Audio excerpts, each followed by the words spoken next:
जहन प्यारे साथियों, कैसे हैं आप सभी। आशा करते हैं मस्त होंगे, स्वस्थ होंगे और अपने क्लास 10th की तैयारी बेहतर तरीके से दोस्तों करके बैठे होंगे, ठीक है ना। और दोस्तों उसी के लिए हम लेकर आए हैं दोस्तों, आज आप लोगों का एग्जाम है दोस्तों, क्लास 10th हिंदी का, ठीक है ना। तो चलिए दोस्तों, चैप्टर बाय चैप्टर दोस्तों हम आपको मस्ट वीवीआई क्वेश्चन कंप्लीट करवाने वाले हैं। तो चलिए वीडियो में बने रहिए दोस्तों, टाइम बहुत कम बचा हुआ है, ठीक है ना। दोस्तों गदखंड का दोस्तों आपका पहला चैप्टर है, क्या दोस्तों, चैप्टर है पहला दोस्तों, श्रम विभाजन और जाति प्रथा। क्या दोस्तों, श्रम विभाजन और जाति प्रथा, ठीक है ना। तो श्रम विभाजन और जाति प्रथा के बारे में देखते हैं दोस्तों, चलिए स्टार्ट करते हैं।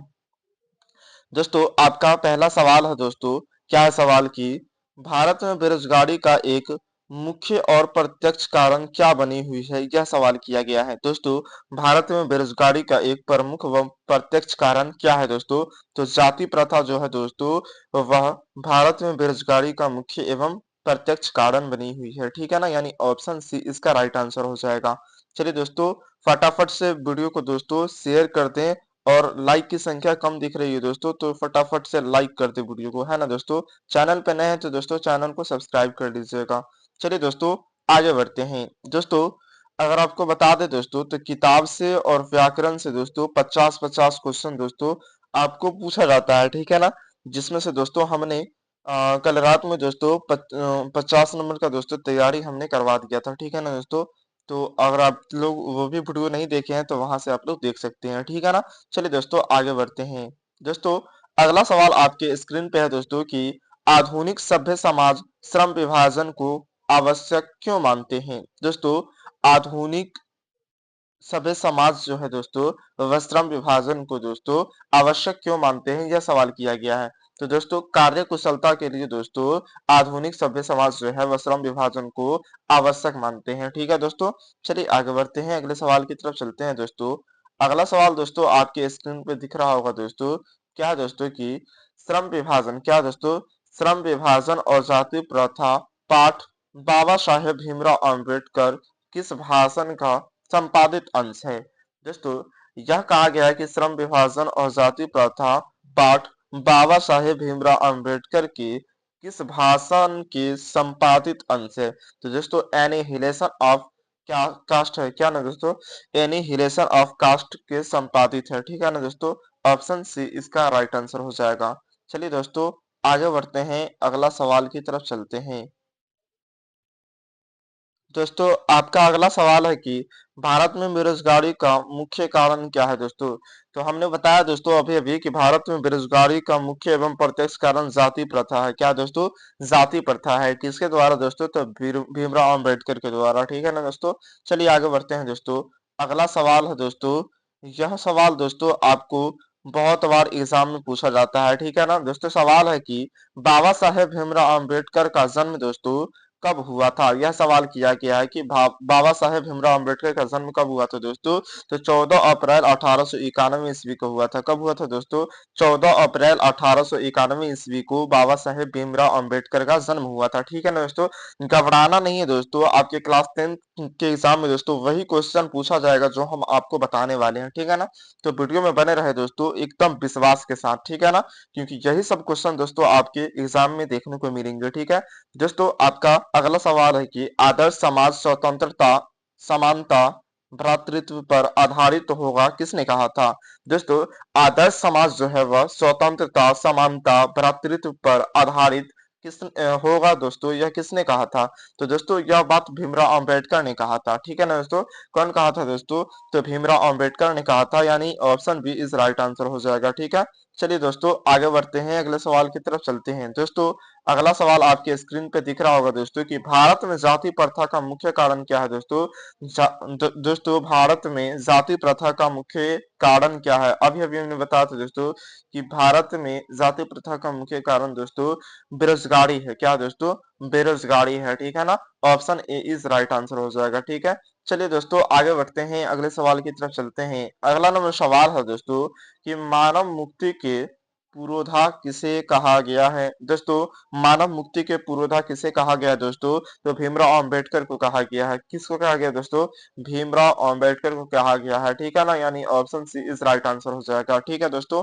चलिए आगे बढ़ते हैं दोस्तों। आपके पास टाइम बहुत कम है, लेकिन दोस्तों हम जो दे रहे हैं दोस्तों वो आपके लिए बहुत ज्यादा इंपॉर्टेंट है, ठीक है ना। दोस्तों कहा जाता है ना कि कुछ पाने के लिए कुछ खोना पड़ता है, तो दोस्तों अगर बेहतर रिजल्ट लाना है तो आपको थोड़ा सा समय तो देना ही पड़ेगा ना। दोस्तों अगला सवाल है कि जाति प्रथा स्वाभाविक विभाजन नहीं है क्यों। दोस्तों जाति प्रथा जो है वह स्वाभाविक विभाजन नहीं है क्यों, यह पूछा गया है। तो दोस्तों रुचि पर आधारित न होने के कारण दोस्तों जाति प्रथा जो है वह स्वाभाविक विभाजन नहीं है, ठीक है ना। यानी option D is right answer हो जाएगा, ठीक है। चलिए दोस्तों आगे बढ़ते हैं, अगला सवाल की तरफ चलते हैं दोस्तों। 10 नंबर सवाल है दोस्तों आपके स्क्रीन पे। कहा जा रहा है कि भारतीय संविधान का निर्माता किसे कहा जाता है। दोस्तों मस्ट बीबीआई प्रश्न है। कहा गया कि भारतीय संविधान का निर्माता किसे कहा जाता है, तो भीमराव अंबेडकर को कहा जाता है। किसको कहा जाता है दोस्तों, डॉक्टर भीमराव अंबेडकर को कहा जाता है, ठीक है ना। Option C is right answer, ठीक है दोस्तों। चलिए दोस्तों आगे बढ़ते हैं, अगले सवाल की तरफ चलते हैं दोस्तों। अगला सवाल दोस्तों आपके स्क्रीन पे है। 11 नंबर सवाल दोस्तों दिख रहा होगा कि बाबा साहेब भीमराव अंबेडकर का जन्म किस राज्य में हुआ था। दोस्तों बाबा साहेब भीमराव अंबेडकर का जन्म हुआ था मध्य प्रदेश के महू, ठीक है ना दोस्तों। मध्य प्रदेश महू में हुआ था, ठीक है। महू मध्य प्रदेश भी बोल सकते हैं, ठीक। दोस्तों बाबा साहेब भीमराव अंबेडकर का जन्म जो हुआ था वह महू मध्य प्रदेश में हुआ था, ठीक है। चलिए दोस्तों आगे बढ़ते हैं। दोस्तों अगला सवाल आपके स्क्रीन पे दिख रहा होगा दोस्तों कि श्रम विभाजन और जाति प्रथा के लेखक कौन है। दोस्तों श्रम विभाजन और जाति प्रथा के लेखक कौन है दोस्तों, तो भीमराव अंबेडकर हो जाएगा, ठीक है ना। यानी option A is right answer हो जाएगा, ठीक है दोस्तों। फटाफट से कमेंट करके बताएं हम लोग हमें दोस्तों कि आप लोगों को मजा आ रहा है कि नहीं, वीडियो में मजा आ रहा है कि नहीं। दोस्तों हम वही कंटेंट लेकर आए हैं दोस्तों जो आपके एग्जाम में बार बार पूछा जाता था दोस्तों, और हमने उसको इस बार बस इसी को दोस्तों पहलू बनाया है, ठीक है ना। चलिए दोस्तों आगे बढ़ते हैं। दोस्तों अगला सवाल है आपके स्क्रीन पे दोस्तों। कहा गया है कि बाबा साहेब भीमराव अंबेडकर का जन्म किस परिवार में हुआ था। दोस्तों बाबा साहेब भीमराव अंबेडकर का जन्म हुआ था दोस्तों दलित परिवार में हुआ था। कौन सा परिवार में हुआ था दोस्तों, दलित परिवार में हुआ था। यानी ऑप्शन डी इसका राइट आंसर हो जाएगा, ठीक है दोस्तों। फटाफट से कमेंट करके बता दोस्तों कितना आप लोगों का सही हो रहा है दोस्तों, कितना स्कोर कर पा रहे हैं दोस्तों। चलिए आगे बढ़ते हैं दोस्तों। अगला सवाल है दोस्तों भीमराव अंबेडकर, क्या दोस्तों भीमराव अंबेडकर के चिंतन एवं रचनात्मक के प्रेरक व्यक्ति कौन थे। दोस्तों हमने बताया था दोस्तों ये 3 थे, बुद्ध कबीर और ज्योतिबा फूले। कौन थे दोस्तों, बुद्ध कबीर और ज्योतिबा फूले थे, ठीक है ना। भीमराव अंबेडकर के चिंतन व रचनात्मकता के प्रेरक व्यक्ति थे दोस्तों 3, एक थे बुद्ध, दूसरा कबीर, तीसरा ज्योतिबा फूले, ठीक है ना दोस्तों। यानी उपयुक्त सभी हो जाएगा, डी इज राइट आंसर हो जाएगा, ठीक है दोस्तों।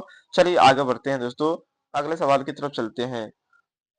दोस्तों 15 नंबर सवाल आपके स्क्रीन पे दिख रहा होगा दोस्तों कि हु आर सिद्धराज किनकी रचना है। दोस्तों हु आर सिद्धराज किनकी रचना है दोस्तों, तो भीमराव अंबेडकर के द्वारा लिखा गया है, ठीक है ना दोस्तों। भीमराव अंबेडकर के द्वारा रचित दोस्तों लिखा हुआ जो रचना है दोस्तों वह हु आर सिद्धराज है, ठीक है ना दोस्तों। Option A is right answer हो जाएगा। दोस्तों अगला सवाल की तरफ चलते हैं। अगला सवाल आपके स्क्रीन पे है दोस्तों कि भीमराव अंबेडकर किसके प्रोत्साहन पर उच्चतर शिक्षा प्राप्त करने के लिए न्यूयॉर्क गए थे। दोस्तों डॉक्टर भीमराव अंबेडकर किसके प्रोत्साहन पर उच्चतर शिक्षा प्राप्त करने के लिए न्यूयॉर्क गए थे। तो दोस्तों बड़ौदा नरेश के उत्साहन क्या दोस्तों बड़ौदा नरेश के प्रोत्साहन पर दोस्तों उच्चतर शिक्षा प्राप्त करने के लिए न्यूयॉर्क गए थे, लंदन गए थे, ठीक है ना दोस्तों। ऑप्शन बी इस राइट आंसर हो जाएगा। चलिए दोस्तों आगे बढ़ते हैं, अगले सवाल की तरफ चलते हैं। दोस्तों अगला सवाल है 17 नंबर आपके स्क्रीन पे। दोस्तों कहा गया है कि द अनटचेबल्स, क्या दोस्तों द अनटचेबल्स किनकी रचना है। दोस्तों द अनटचेबल्स जो है दोस्तों वह भीमराव अंबेडकर की रचना है। किनकी रचना है दोस्तों, भीमराव अंबेडकर की रचना है, ठीक है ना। अनटचेबल्स, ठीक है ना दोस्तों। अनटचेबल्स जो है रचना वह भीमराव अंबेडकर की रचना है, ठीक है। Option C is right answer हो जाएगा। दोस्तों फटाफट से दोस्तों लाइक करें दोस्तों, और एक प्यारा सा कमेंट करके बताएं दोस्तों लाइव चल रहा है दोस्तों, और कमेंट करके हमें बताएं दोस्तों कि समझ में आ रहा है या नहीं आ रहा है दोस्तों। यही सब क्वेश्चन दोस्तों आपके बोर्ड एग्जाम में पूछे जाएंगे दोस्तों। आज ही के दिन दोस्तों आपका एग्जाम है और आज पूछा जाएगा दोस्तों आप लोगों को, ठीक है ना।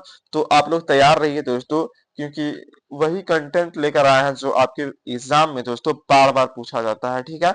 दोस्तों अगला सवाल है कि किसे बाबा साहेब के नाम से पुकारा जाता है। दोस्तों किसे बाबा साहेब के नाम से पुकारा जाता है दोस्तों, यह सवाल किया गया है। दोस्तों डॉक्टर भीमराव अंबेडकर को बाबा साहेब डॉक्टर भीमराव अंबेडकर के नाम से भी पुकारा जाता है, यानी option B is right answer हो जाएगा। ठीक है ना दोस्तों, एकदम बवाल मचा देना दोस्तों, एग्जाम में एक भी क्वेश्चन नहीं छूटना चाहिए दोस्तों। ठीक है ना दोस्तों, हमने भीमराव अंबेडकर यानी कि श्रम विभाजन और जाति प्रथा से रिलेटेड जितना क्वेश्चन होता दोस्तों इंपॉर्टेंट, वह सभी क्वेश्चन करा दिया। ठीक है ना दोस्तों, अब आते हैं दोस्तों दूसरा चैप्टर की ओर। ठीक है ना दोस्तों, दूसरा चैप्टर की ओर आते हैं दोस्तों। दूसरा चैप्टर है गदखंड के दोस्तों विष के दांत। क्या दोस्तों, विष के दांत है। ठीक है ना दोस्तों, आइए दोस्तों हम लोग इसको भी कंप्लीट करते हैं, है ना दोस्तों। विष के दांत कहानी के रचयिता कौन है दोस्तों, तो विष के दांत कहानी के लेखक है दोस्तों नलिन विलोचन शर्मा। कौन है दोस्तों, नलिन विलोचन शर्मा है। ठीक है ना, चलिए दोस्तों देखते हैं अगला प्रश्न।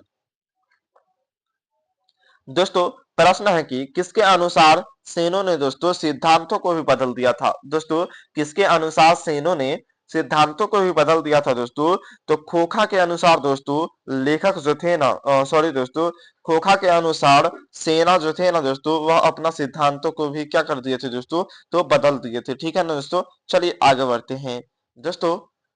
अगला सवाल आपके स्क्रीन पे है दोस्तों कि ऐसे ही लड़के आगे चल के, दोस्तों कहा गया है कि ऐसे ही लड़के आगे चल करके गुंडे चोर डाकू बनते हैं। यह पंक्ति कहानी किस पात्र की है दोस्तों, तो सेन साहब जो है दोस्तों, वह इस कहानी के क्या है दोस्तों, तो मुख्य पात्र है। ठीक है ना, तो सेन साहब ने ही कहा था दोस्तों, किसको कहा था दोस्तों, गिरधर लाल को कहा था, क्योंकि उसके बेटा जो था ना दोस्तों, वह गाड़ी को दोस्तों थोड़ा सा स्क्रैच पहुंचा दिया था। ठीक है ना दोस्तों, तो कहता है क्या दोस्तों, ये मदन की माँ को कहती है कि ए ए मदन की माँ अपने बेटे को समझा दो, नहीं तो ऐसे ही लड़के आगे चल करके गुंडे चोर डाकू बनते हैं। ठीक है ना, और यह पंक्ति जो है दोस्तों, वह किसने कहा था दोस्तों, तो सेन साहब ने कहा था। ठीक है ना दोस्तों, option C is right answer हो जाएगा। ठीक है दोस्तों, चलिए आगे बढ़ते हैं, अगले सवाल की तरफ चलते हैं दोस्तों। अगला सवाल आपके स्क्रीन पे है दोस्तों कि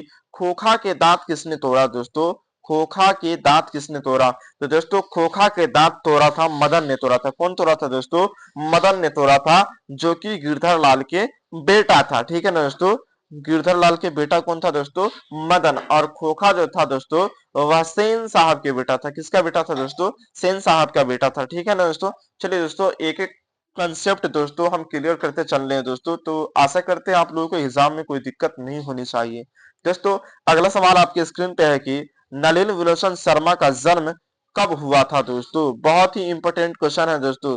दोस्तों जन्म से और जहां जन्म से रिलेटेड दोस्तों लेखक परिचय तो पूछता ही है। ठीक है ना, तो ये सब कंप्लीट करके जाना ही होगा दोस्तों। कहा गया दोस्तों कि नलिन विलोचन शर्मा का जन्म कब हुआ था दोस्तों, तो नलिन विलोचन शर्मा का जन्म 1916 ईस्वी में हुआ था। कब हुआ था दोस्तों, 1916 ईस्वी में हुआ था। ठीक है ना, सी इज राइट आंसर हो जाएगा। ठीक है, चलिए भैया आगे बढ़ते हैं, अगले सवाल की तरफ चलते हैं दोस्तों। अगला सवाल आपके स्क्रीन पे है कि सेन साहब की कार की कीमत कितनी थी। दोस्तों सेन साहब की कार की कीमत कितनी थी, होशियार खबरदार दोस्तों, यहाँ पर आप लोग को सचेत हो जाना है। ठीक है ना, क्योंकि दोस्तों सेन साहब की कार जो थी वह 7,500 की थी। कितनी की थी दोस्तों, 7,500 की थी। लेकिन बहुत सारे बच्चे क्या करते हैं कि 7.5 लाख मार के चले आते हैं। ठीक है ना दोस्तों, तो आप लोगों को गलती नहीं करनी है दोस्तों, क्योंकि दोस्तों सेन साहब के समय में दोस्तों कार की कीमत क्या थी दोस्तों, कम थी। ठीक है ना, तो 7,500 में ही मिल जाया करती थी। ठीक है ना, अभी के बच्चे क्या करते हैं दोस्तों, जाकर के एग्जाम में 7.5 लाख मार के आ जाते हैं, जो कि गलत है। ठीक है ना, तो आप लोग होशियार हो जाइए दोस्तों। सेन साहब की कार जो थी दोस्तों, वह 7,500 की थी। ठीक है ना,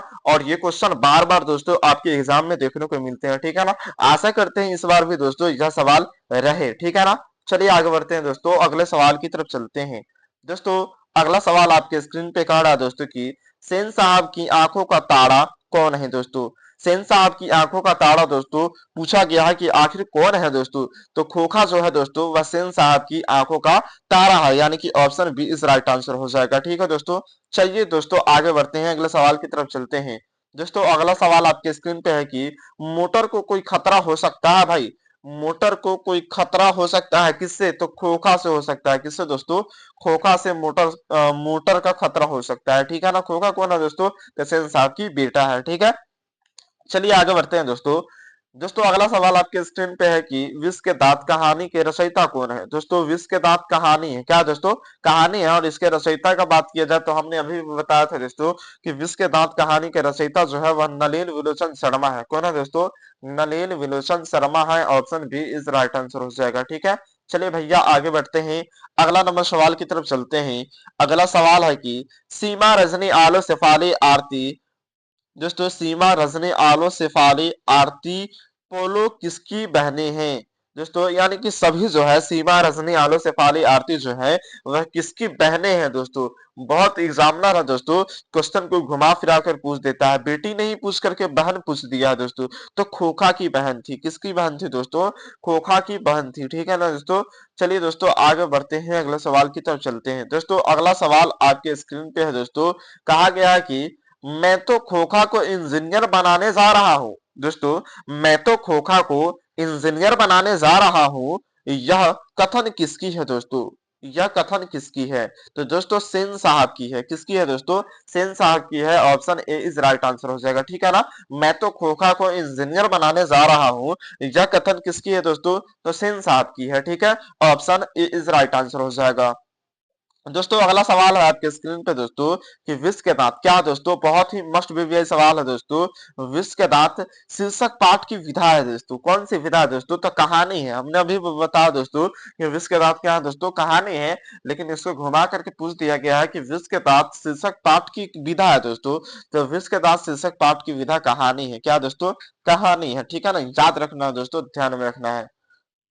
दोस्तों अगला सवाल आपके स्क्रीन पे है 12 नंबर दोस्तों, मदन के लिए दोस्तों क्या खाना मामूली बात था। दोस्तों मदन के लिए क्या खाना मामूली बात था दोस्तों, और इंसान के लिए दोस्तों क्या खाना मामूली बात होता है, खाना खाना मामूली बात होता है दोस्तों। लेकिन इसके लिए जो था ना दोस्तों, मदन के लिए मार खाना दोस्तों मामूली बात था। ठीक है ना दोस्तों, तो वह अपने पिता यानी गिरधर लाल से दोस्तों वो रोजाना मार खाया करता था। ठीक है ना दोस्तों, इसके पीछे दोस्तों बहुत लंबी कहानी है। ठीक है, बताएंगे दोस्तों।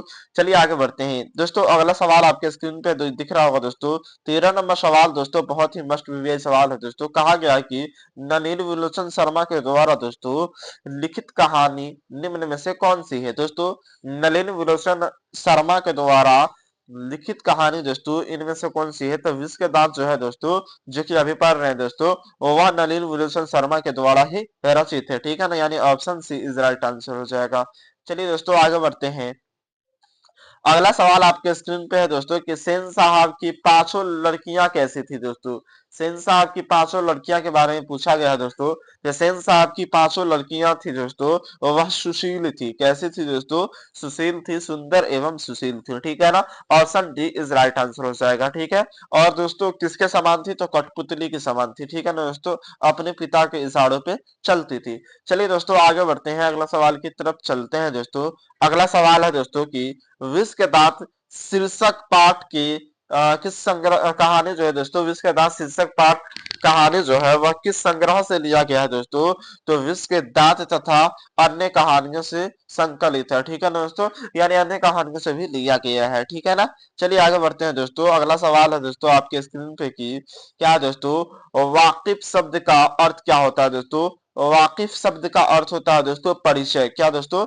परिचय है दोस्तों। ठीक है ना, यानी कि आपसे वाकिफ नहीं है, यानी कि आपका आपसे परिचित नहीं है, आपको नहीं पहचानते हैं। ठीक है दोस्तों, चलिए आगे बढ़ते हैं दोस्तों, अगले सवाल की तरफ चलते हैं। अगला सवाल है दोस्तों आपके स्क्रीन पे की लेखक नलिन विलोचन शर्मा दोस्तों लेखक नलिन विलोचन शर्मा की माता का नाम पूछा गया दोस्तों, बहुत ही मस्ट बीबीआई सवाल है। नलिन विलोचन शर्मा जो लेखक है दोस्तों, उनकी माता का नाम क्या है, तो रत्नावती शर्मा है। क्या दोस्तों, रत्नावती शर्मा है। ठीक है ना, यानी option B is right answer हो जाएगा। ठीक है ना, यहाँ पर रत्नावली होना चाहिए था दोस्तों, लेकिन रत्नावती दिया हुआ है। ठीक है ना, इस चीज को आप लोग ध्यान में रखिएगा। दोस्तों अगला सवाल आपके स्क्रीन पे है दोस्तों की मदन किसका बेटा था। दोस्तों मदन जो है वह किसका बेटा था, हम बार बार बताते आ रहे हैं दोस्तों कि मदन जो है वह गिरधर लाल का बेटा है, और खोखा जो है वह सेन साहब का बेटा है। ठीक है, ऑप्शन बी इसका राइट आंसर हो जाएगा। चलिए दोस्तों आगे बढ़ते हैं दोस्तों। अगला सवाल आपके स्क्रीन पे दिख रहा होगा दोस्तों कि सेन साहब की कितनी लड़कियां थी दोस्तों। सेन साहब की कितनी पुत्रियां थी या फिर कितनी लड़कियां थी, ठीक है ना दोस्तों, बात एक ही है, ठीक है। आपको घुमा घुमा फिरा कर दोस्तों क्वेश्चन कर सकता है। तो दोस्तों सेन साहब की लड़कियों की संख्या थी 5। कितनी थी दोस्तों? 5 थी। पहला का नाम सीमा, रजनी, आलो, शेफाली, आरती था, ठीक है ना दोस्तों। सीमा, रजनी, आलो, शेफाली और आरती था, ठीक है। इस चीज को आप लोग ध्यान में रखिएगा। चलिए दोस्तों आगे बढ़ते हैं और तीसरा चैप्टर की ओर बढ़ रहे हैं दोस्तों। दोस्तों कहावत में कहा जाता है कि धीरे धीरे रे बना, धीरे सब कुछ होए, माली सींचे 100 घड़ा, ऋतु आवे तब फल होए। दोस्तों घबराने से कुछ नहीं होता है, समय देना ही होगा दोस्तों। अगर आप चाहते हैं कि आज का दिन बेहतर हो दोस्तों, आज का दिन में दोस्तों आपका एग्जाम अच्छा जाए दोस्तों, तो हमसे दोस्तों जुड़े तो रहना होगा, ठीक है ना दोस्तों। क्योंकि कुछ पाने के लिए कुछ खोना भी पड़ता है, ठीक है ना दोस्तों। तो अगर चाहते हैं बेहतर रिजल्ट आए दोस्तों, तो हमारे साथ जुड़ करके कुछ टाइम स्पेंड तो जरूर करना होगा, ठीक है ना। तभी दोस्तों वहां पर बोर्ड एग्जाम में जाकर आप लोग एग्जाम देने के लिए बैठिएगा दोस्तों, तो सीधे से दोस्तों क्वेश्चन आप लोगों को देखने को मिलेगा। दोस्तों चैप्टर 3 में पहुंच गए हैं दोस्तों। चैप्टर 3 है दोस्तों, क्या है दोस्तों? भारत से हम क्या सीखे। दोस्तों देखने से ही पता चलता है कि भारत से हम क्या सीखे, यानी अपनी भारत देश के बारे में चर्चा होने वाली है, ठीक है ना दोस्तों। इसका लेखक है दोस्तों मैक्स मूलर। कौन है दोस्तों? मैक्स मूलर है, ठीक है ना दोस्तों। और भारत से दोस्तों बहुत लगाव रखता है, कौन दोस्तों? तो मैक्स मूलर, ठीक है। आइए जानते हैं दोस्तों कि इस चैप्टर में क्या क्या पढ़ना है आप लोगों को। ऑब्जेक्टिव का सवाल देखते हैं दोस्तों। आपका पहला सवाल है दोस्तों कि दारिस नामक सोने के सिक्के दोस्तों, दारिस नामक सोने के सिक्के से भरा घड़ा किसको मिला था दोस्तों? यह पूछा गया है दोस्तों, बहुत बार पूछा जाता है दोस्तों एग्जाम में कि दारिस नामक सोने के सिक्के से भरा घड़ा जो है दोस्तों किसको मिला था? तो वारेन हैंगस्टीन को मिला था। किसको मिला था दोस्तों? वारेन हैंगस्टीन को मिला था। सी इज राइट आंसर हो जाएगा, ठीक है दोस्तों। चलिए आगे बढ़ते हैं दोस्तों। फटाफट से दोस्तों आप लोग चैनल को सब्सक्राइब करके वीडियो को लाइक कीजिए दोस्तों, लाइक की संख्या कम दिख रही है दोस्तों। अगला सवाल है दोस्तों कि किसके अध्ययन क्षेत्र में दोस्तों भारत के कारण नवजीवन का संचार हो चुका है। दोस्तों कहा गया है कि किसके अध्ययन क्षेत्र में भारत के कारण दोस्तों नवजीवन संचार क्या दोस्तों? नवजीवन का संचार हो चुका है दोस्तों। तो नीति कथा के अध्ययन क्षेत्र में दोस्तों भारत के कारण नवजीवन संसार हो चुका है, ठीक है ना दोस्तों। Option B is right answer हो जाएगा। चलिए आगे बढ़ते हैं दोस्तों। अगला सवाल है दोस्तों आपके स्क्रीन पे दोस्तों कि मैक्स मूलर के अनुसार, किसके अनुसार दोस्तों? मैक्स मूलर के अनुसार सच्चे भारत का दर्शन कहाँ हो सकते हैं दोस्तों? फटाफट से बता दोस्तों कि मैक्स मूलर के अनुसार सच्चे भारत के दर्शन कहाँ हो सकते हैं दोस्तों। इसका राइट आंसर हो जाएगा ऑप्शन नंबर सी, ग्रामीण भारत में हो सकता है। कहाँ हो सकता है दोस्तों?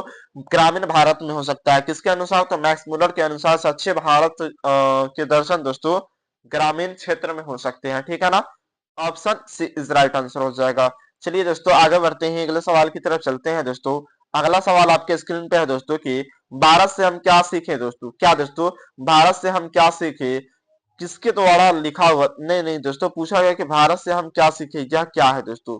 पाठ की कौन सी विधा है दोस्तों? भारत से हम क्या सीखे। दोस्तों आप लोग देखते होंगे अपने भारत देश में कि बहुत ऐसे लोग हैं ना दोस्तों कि बगैर बात के दोस्तों बोलते रहते हैं। यानी जिसको देखो आज भारत देश में भाषण ही देते रहता है, ठीक है ना दोस्तों। यानी जिसको देखो आज भारत देश में सब भाषण ही देते रहते हैं। यानी भारत से हम क्या सीखे? तो भाषण, ठीक है ना दोस्तों। याद रखना है दोस्तों कि भारत से हम क्या सीखे, पाठ की कौन सी विधा है दोस्तों? तो भाषण है, ठीक है ना दोस्तों। यानी option C is right answer हो जाएगा, ठीक है। चलिए भैया आगे बढ़ते हैं, अगले सवाल की तरफ चलते हैं दोस्तों। अगला सवाल आपके स्क्रीन पे है दोस्तों। 5 नंबर सवाल क्या रहा है कि मैक्स मूलर को वेदांतियों का भी वेदांती किसने कहा था दोस्तों? मैक्स मूलर को वेदांतियों का भी वेदांती किसने कहा था दोस्तों? तो स्वामी विवेकानंद ने कहा था। कौन कहा था दोस्तों? स्वामी विवेकानंद ने कहा था। Option B is right answer हो जाएगा, ठीक है।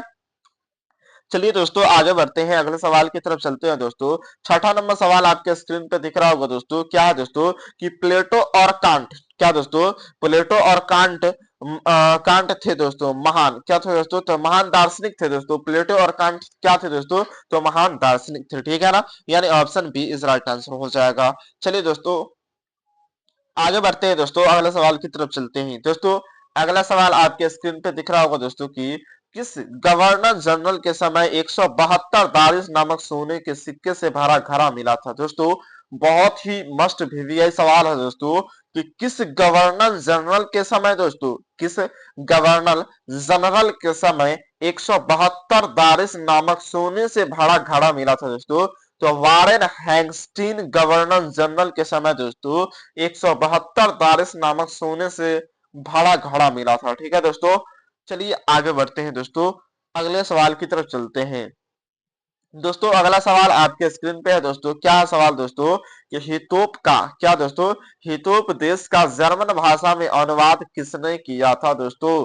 दोस्तों यह सवाल किया गया है कि हितोप देश का जर्मन भाषा में अनुवाद किसने प्रकाशित करवाया दोस्तों। तो मैक्स मूलर ने करवाया था। कौन करवाया था दोस्तों, मैक्स मूलर ने करवाया था। ऑप्शन भी इस राइट आंसर हो जाएगा। ठीक है भैया, चलिए आगे बढ़ते हैं दोस्तों। हम कह दिए कि यहीं से सवाल आएगा आपको, तो यहीं से सवाल आएगा, आप लोग टेंशन मत लीजिए दोस्तों, कह रहे हैं तो यहीं से आएगा। ठीक है, बस सब्र कीजिए दोस्तों, सब्र का फल मीठा ही होगा। दोस्तों अगला सवाल है कि मैक्स मूलर ने कालिदास की किस पुस्तक का जर्मन भाषा में अनुवाद किया दोस्तों। मैक्स मूलर ने कालिदास की किस पुस्तक का जर्मन भाषा में अनुवाद किया था दोस्तों। तो मेघदूत का। दोस्तों मेघदूत का जर्मन में अनुवाद किसने किया था दोस्तों। तो दोस्तों मैक्स मूलर ने किया था। कौन किया था दोस्तों, मैक्स मूलर ने किया था। ठीक है ना दोस्तों, और किसकी पुस्तक थी दोस्तों, तो कालिदास की पुस्तक थी मेघदूत। कौन सी दोस्तों, मेघदूत। और मेघदूत को दोस्तों जर्मन में ट्रांसफर किसने किया, ट्रांसलेट किसने किया दोस्तों, तो मैक्स मूलर जी ने किए थे। कौन किए थे दोस्तों, मैक्स मूलर किए थे। ऑप्शन दोस्तों मैक्स मूलर ने किए थे, लेकिन किस बुक के किए थे, तो मेघदूत के किए थे। किनके द्वारा लिखित था दोस्तों, तो कालिदास के द्वारा रचित था। ठीक है, चलिए दोस्तों आगे बढ़ते हैं। दोस्तों अगला सवाल आपके स्क्रीन पे है दोस्तों कि मैक्स मूलर का जन्म कब हुआ था दोस्तों। बहुत ही मस्ट वीवीआई सवाल है दोस्तों। मैक्स मूलर का जन्म कब हुआ था दोस्तों, तो 1823 ईस्वी में हुआ था। कब हुआ था दोस्तों, 1823 ईस्वी में मैक्स मूलर का जन्म हुआ था, यानी option number A is right answer हो जाएगा। ठीक है भैया, चलिए आगे बढ़ते हैं दोस्तों। अगला सवाल आपके स्क्रीन पे दिख रहा होगा दोस्तों कि सर विलियम जोन्स, क्या दोस्तों, सर विलियम जोन्स समुद्री यात्रा करते हुए भारत कब तक पहुंचे थे दोस्तों।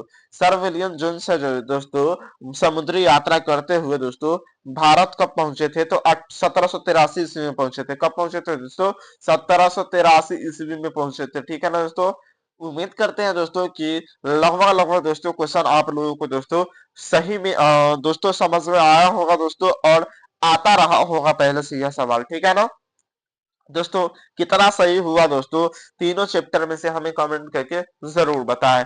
दोस्तों अगला सवाल आपके स्क्रीन पे है कि यूनान व रोम के संपूर्ण साहित्य से किन्हीं अधिक विशाल है दोस्तों। कहा गया है कि यूनान व रोम के संपूर्ण साहित्य से कहीं अधिक विशाल है दोस्तों। क्या है दोस्तों, तो संस्कृत भाषा और साहित्य भाषा जो है दोस्तों वह यूनान व रोम के संपूर्ण साहित्य से भी दोस्तों कहीं अधिक विशाल है। ठीक है, चलिए दोस्तों आगे बढ़ते हैं। इसका राइट आंसर होगा ऑप्शन नंबर ए हो जाएगा। ठीक है दोस्तों, अगला सवाल आपके स्क्रीन पे दिख रहा होगा दोस्तों कि मैक्स मूलर ने दोस्तों वर्ष की मतलब किस वर्ष की क्या दोस्तों, किस वर्ष की अवस्था में दोस्तों लिपजिंग विश्वविद्यालय में संस्कृत का अध्ययन प्रारंभ कर दिया था।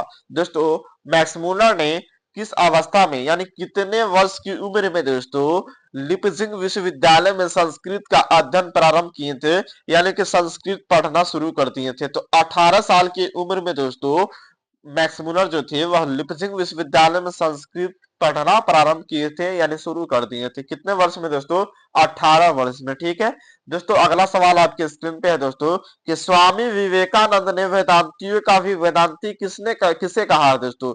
बहुत ही हैवी सवाल है दोस्तों कि स्वामी विवेकानंद जो है दोस्तों और वह वेदांतियों का भी वेदांती किसे कहा है, तो मैक्स मूलर को कहा है। किसको कहा है दोस्तों, मैक्स मूलर को कहा है, यानी option C is right answer हो जाएगा। ठीक है, स्वामी विवेकानंद ने वेदांतियों का भी वेदांती मैक्स मूलर को कहा है। ठीक है दोस्तों, अगला सवाल है आपके स्क्रीन पे कि मेघदूत का जर्मन में अनुवाद किसने किया दोस्तों।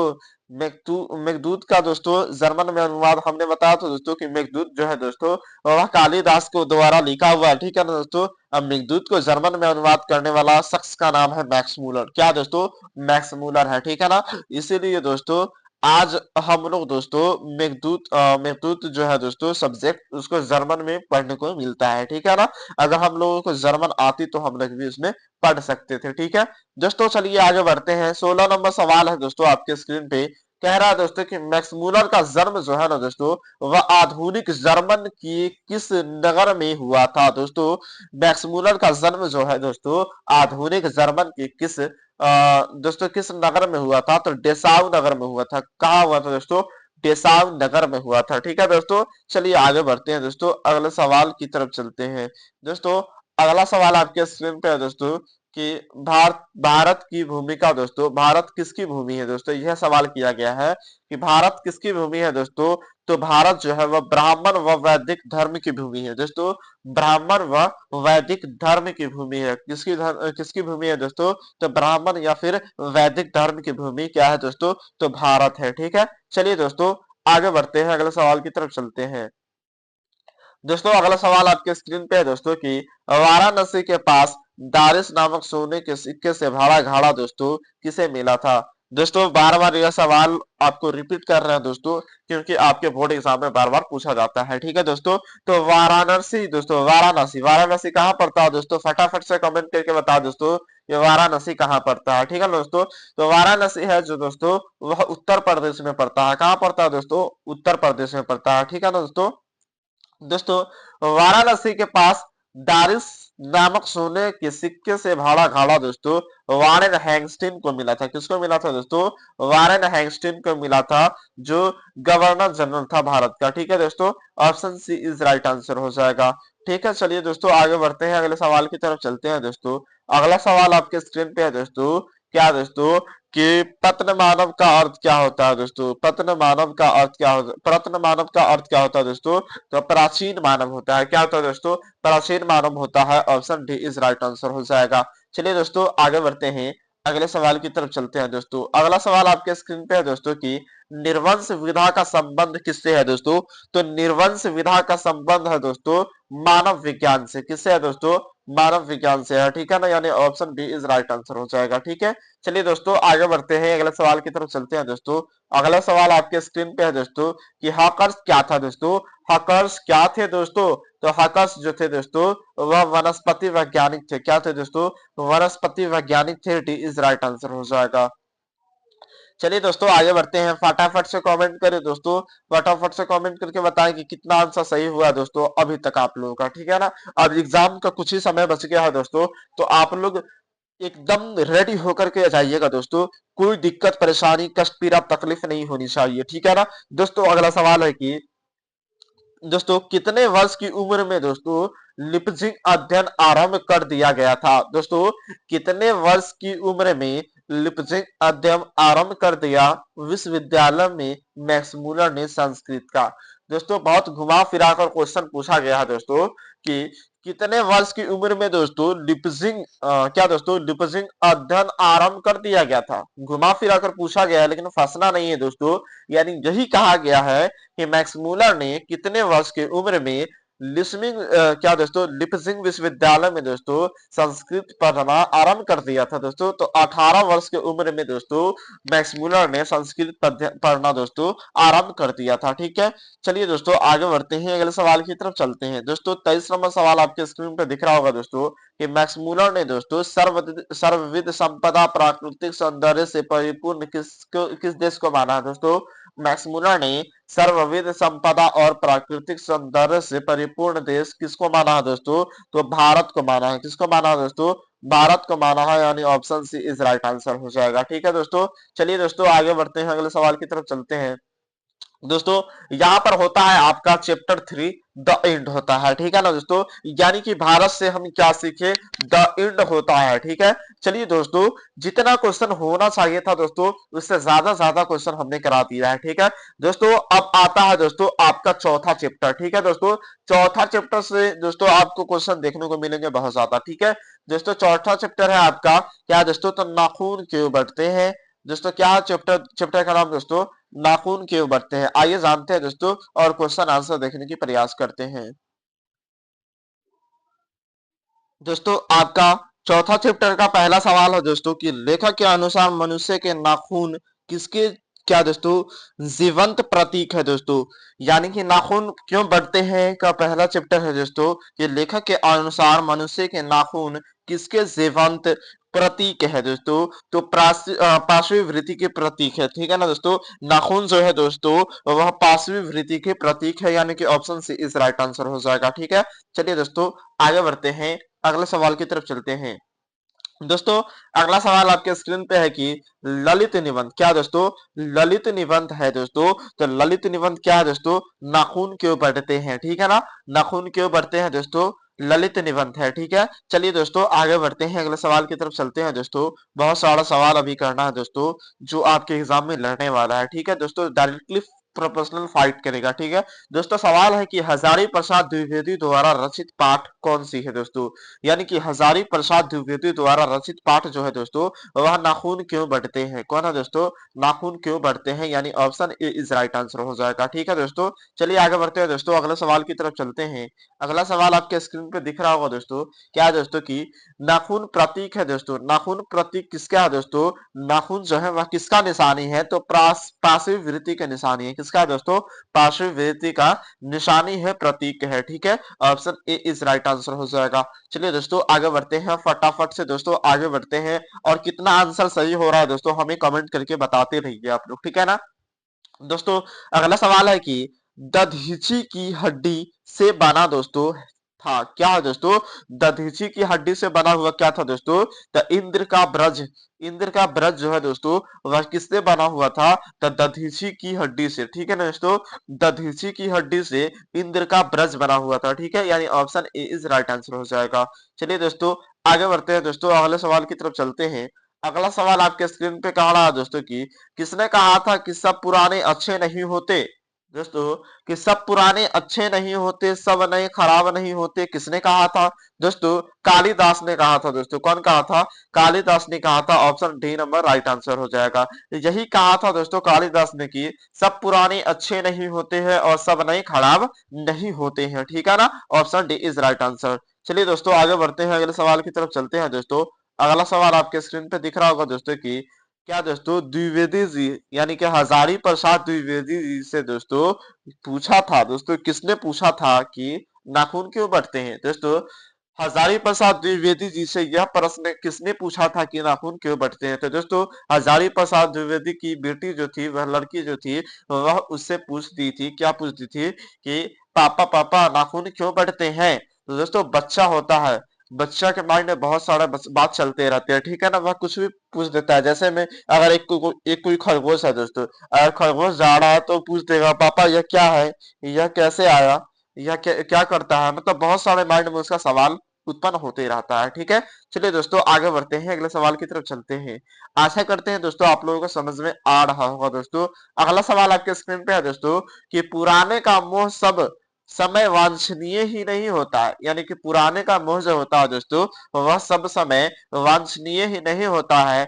यह किसकी पंक्ति है, वह किस शीर्षक की पाठ की है दोस्तों, यह बताना है। तो नाखून क्यों बढ़ते हैं यह पाठ से लिया गया है, ठीक है दोस्तों। चलिए आगे बढ़ते हैं दोस्तों, अगले सवाल की तरफ चलते हैं दोस्तों।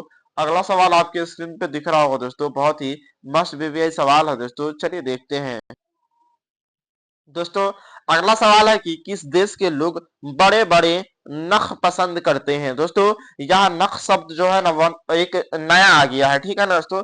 नख कहने का मतलब होता है नाखून, क्या होता है दोस्तों, नाखून होता है, ठीक है ना। यानी कि किस देश के लोग जो है ना दोस्तों वह बड़े बड़े नाखून रखना पसंद करते हैं दोस्तों अपनी सुंदरता सुंदरता के लिए, ठीक है ना दोस्तों। दोस्तों गौर देश के लोग जो है ना दोस्तों, कौन सा देश के दोस्तों, गौर देश के लोग जो है दोस्तों वह नाखून को बड़ा बड़ा रखना पसंद करते थे। दोस्तों बात आती है कि नाखून को आखिर बड़ा बड़ा रखना क्यों पसंद करते थे दोस्तों। पहले के जमाना के लोग जो थे ना वह नाखून को अपना अस्त्र शस्त्र बनाते थे, ठीक है ना दोस्तों। अपना अस्त्र किसको बनाते थे दोस्तों, नाखून को बनाते थे, ठीक है ना। पहले के जमाना में कोई अस्त्र था न शस्त्र था, ठीक है ना, उससे कुछ नहीं था। अब इतना डेवलपमेंट कर गया है तो नाखून नहीं काटता है दोस्तों, ठीक है ना। दोस्तों अगला सवाल है दोस्तों की अनाम दास का पोथा उपन्यास किस लेखक की कृति है दोस्तों। अनाम दास का पोथा जो दोस्तों है वह उपन्यास है, क्या दोस्तों, उपन्यास है, लेकिन किस लेखक की कृति है दोस्तों, तो हजारी प्रसाद द्विवेदी की है, ठीक है ना। अनाम दास का पोथा जो है दोस्तों वह हजारी प्रसाद द्विवेदी लेखक की कृति है, ठीक है। Option A is right answer हो जाएगा। चलिए दोस्तों आगे बढ़ते हैं, अगले सवाल की तरफ चलते हैं दोस्तों। अगला सवाल आपके स्क्रीन पे है दोस्तों कि हजारी प्रसाद द्विवेदी ने क्या दोस्तों निर्लज अपराधी किसे कहा है दोस्तों। हजारी प्रसाद द्विवेदी ने निर्लज अपराधी किसे कहा है दोस्तों, बहुत ही मस्ट बीवीआई सवाल है। तो दोस्तों हजारी प्रसाद द्विवेदी है जो वह निर्लज निर्लज अपराधी दोस्तों नाखून के कहा है। किसको कहा है दोस्तों, नाखून को कहा है। दोस्तों आप लोग देखते होंगे कि नाखून को कितना भी काट लीजिए वह फिर से बढ़ जाता है, ठीक है ना, यानी निर्लज अपराधी है, ठीक है। चलिए आगे बढ़ते हैं दोस्तों, अगले सवाल की तरफ चलते हैं दोस्तों। अगला सवाल है कि नाखून का बढ़ना किसका परिणाम है दोस्तों। तो नाखून का बढ़ना दोस्तों मनुष्य की अंध सहजात वृत्ति का परिणाम है, ठीक है ना दोस्तों। मनुष्य का अंध सहजात वृत्ति का परिणाम है नाखून का बढ़ना, ठीक है, यानी option B is right answer हो जाएगा। चलिए दोस्तों आगे बढ़ते हैं दोस्तों, अगले सवाल की तरफ चलते हैं दोस्तों। अगला सवाल आपके स्क्रीन पे दिख रहा होगा दोस्तों कि आलोक पर्व शीर्षक निबंध का संग्रह जो है दोस्तों किससे रचित है दोस्तों, यह पूछा गया है। यानी कि आलोक पर्व जो है दोस्तों वह आलोक पर्व शीर्षक निबंध संग्रह से लिया गया है दोस्तों। तो हजारी प्रसाद द्विवेदी की रचना है। किनकी रचना है दोस्तों, हजारी प्रसाद द्विवेदी की रचना है। कौन, तो आलोक पर्व, ठीक है, ठीक है दोस्तों, option A is right answer हो जाएगा। चलिए दोस्तों आगे बढ़ते हैं फटाफट से दोस्तों, हम वीडियो को स्क्रॉल करते जा रहे हैं दोस्तों। आप लोगों को दोस्तों धुआं धुआं उड़ा देना है, ठीक है ना, क्लासरूम में जा करके दोस्तों बहुत बढ़िया तरीके से आपको सब करके आना है, ठीक है। दोस्तों अगला सवाल है कि आदमी के नाखून क्यों बढ़ते हैं, यह प्रश्न लेखक से किसने कहा। दोस्तों अभी भी हमने बताया था दोस्तों कि लेखक की छोटी लड़की जो थी, लेखक की छोटी बस्ती जो थी, वह सवाल यह पूछ दिया था कि पापा आखिर नाखून क्यों बढ़ते हैं, ठीक है ना, यानी option B is right answer हो जाएगा, ठीक है। चलिए दोस्तों आगे बढ़ते हैं, अगले सवाल की तरफ चलते हैं दोस्तों। अगला सवाल आपके स्क्रीन पे है दोस्तों कि सहजात वृत्तियों क्या दोस्तों, सहजात वृत्तियां किसे कहते हैं दोस्तों। सहजात वृत्तियां जो है दोस्तों किसे कहते हैं, तो दोस्तों अनजान स्मृतियों को कहते हैं सहजात वृत्तियां, ठीक है ना दोस्तों। सहजात वृत्तियां अनजान स्मृतियों को कहते हैं, ठीक है, यानी कि option B is right answer हो जाएगा। चलिए दोस्तों आगे बढ़ते हैं, अगले सवाल की तरफ चलते हैं दोस्तों। अगला सवाल आपके स्क्रीन पे दोस्तों कह रहा है कि हजारी प्रसाद द्विवेदी का जन्म कब हुआ था दोस्तों। दोस्तों बहुत ही मस्ट बीवीआई सवाल है दोस्तों, कि हजारी प्रसाद द्विवेदी का जन्म कब हुआ था दोस्तों। तो आपको बता दें दोस्तों कि हजारी प्रसाद द्विवेदी का जन्म हुआ था 1907 ईस्वी में। कब हुआ था दोस्तों, 1907 ईस्वी में हुआ था, यानी option A is right answer हो जाएगा, ठीक है। चलिए दोस्तों आगे बढ़ते हैं।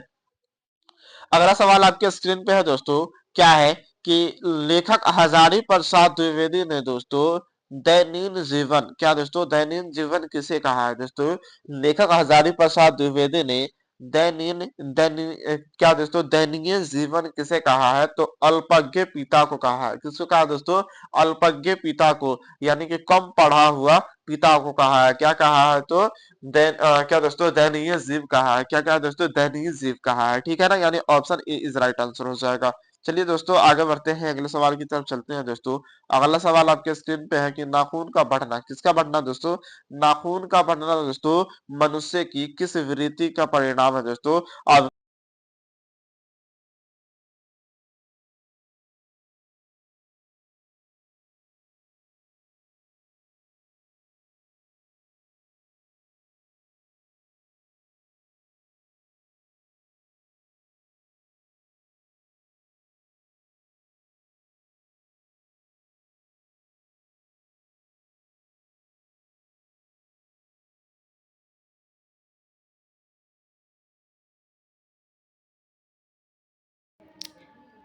चलिए दोस्तों आगे बढ़ते हैं, थोड़ा सा वीडियो में प्रॉब्लम आ गई थी दोस्तों, तो इसके लिए क्षमा चाहता हूँ दोस्तों। अगला सवाल आपके स्क्रीन पे है दोस्तों, कहा जा रहा है कि दोस्तों 20 नंबर सवाल है दोस्तों आपके स्क्रीन पे, कह रहा है दोस्तों कि क्या दोस्तों शिक्षण क्या दोस्तों शिक्षक का अर्थ क्या होता है दोस्तों। शिक्षक का अर्थ क्या होता है दोस्तों, तो मुम होता है। क्या होता है दोस्तों, शिक्षक का अर्थ होता है दोस्तों मुम होता है, option C is right answer हो जाएगा, ठीक है। चलिए दोस्तों आगे बढ़ते हैं, अगले सवाल की तरफ चलते हैं।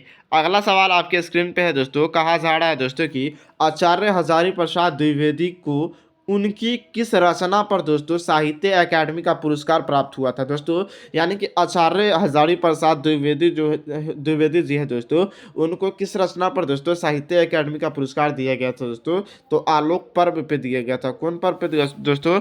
आलोक पर्व पे साहित्य अकादमी का पुरस्कार दिया गया था दोस्तों। यहाँ पर होता है चैप्टर 4 का क्वेश्चन द एंड, ठीक है ना दोस्तों। हम लोगों ने चैप्टर 4 तक क्वेश्चन का धुआं धुआं उड़ा दिए, ठीक है ना। यहाँ से दोस्तों आप लोगों को एक भी क्वेश्चन छूटकर नहीं जाने वाला है, ठीक है ना। सब अपने पल्ले में ही गिरने वाला है, ठीक है दोस्तों। यानी कि सीधे से दोस्तों आपको बोर्ड एग्जाम में देखने को मिलेंगे दोस्तों। अब आता है चैप्टर 5 की बारी आता है, ठीक है ना। यानी कि नागरी लिपि। कौन सा लिपि दोस्तों? नागरी लिपि, ठीक है ना दोस्तों। गद्य खंड में दोस्तों टोटल 12 चैप्टर पढ़ना है, ठीक है ना दोस्तों। एग्जाम का अब कुछ समय बच गया दोस्तों, इसीलिए अब हम कोशिश करेंगे दोस्तों कि जल्दी से जल्दी इसको खत्म करें, ठीक है ना दोस्तों। नागरी लिपि के बारे में अब चर्चा करते हैं, ठीक है। यह चैप्टर 5 है दोस्तों। अगला सवाल आपके स्क्रीन पे है दोस्तों कि उत्तर भारत के नागरी लिपि के अनुसार दोस्तों उत्तर भारत के नागरी लिपि के लेख कब मिलते हैं दोस्तों? कब से मिलना स्टार्ट हो गया है उत्तर भारत के लेख दोस्तों? तो 9वीं सदी से उत्तर भारत के लेख मिलना प्रारंभ हो गया है, ठीक है ना। यानी option C is right answer हो जाएगा।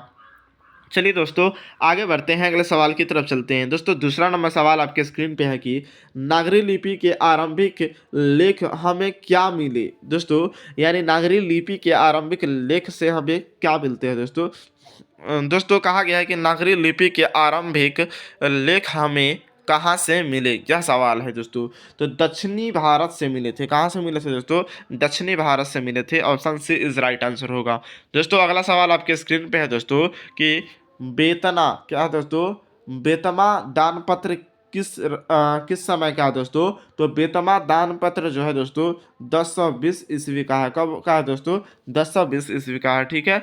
ऑप्शन ए इसका राइट आंसर होगा। चलिए दोस्तों आगे बढ़ते हैं। चौथा नंबर सवाल है दोस्तों आपके स्क्रीन पे, कह रहा है कि सरहपाद कृति जो है दोस्तों वह क्या है दोस्तों? तो दोहा कोश है। क्या है दोस्तों? दोहा कोश है, ठीक है ना। सरहपाद जो कृति है दोस्तों वह दोहा कोश है, ठीक है। Option A is right answer होगा। चलिए आगे बढ़ते हैं दोस्तों। 5वां नंबर सवाल आपके स्क्रीन पे है दोस्तों। क्या है दोस्तों सवाल की?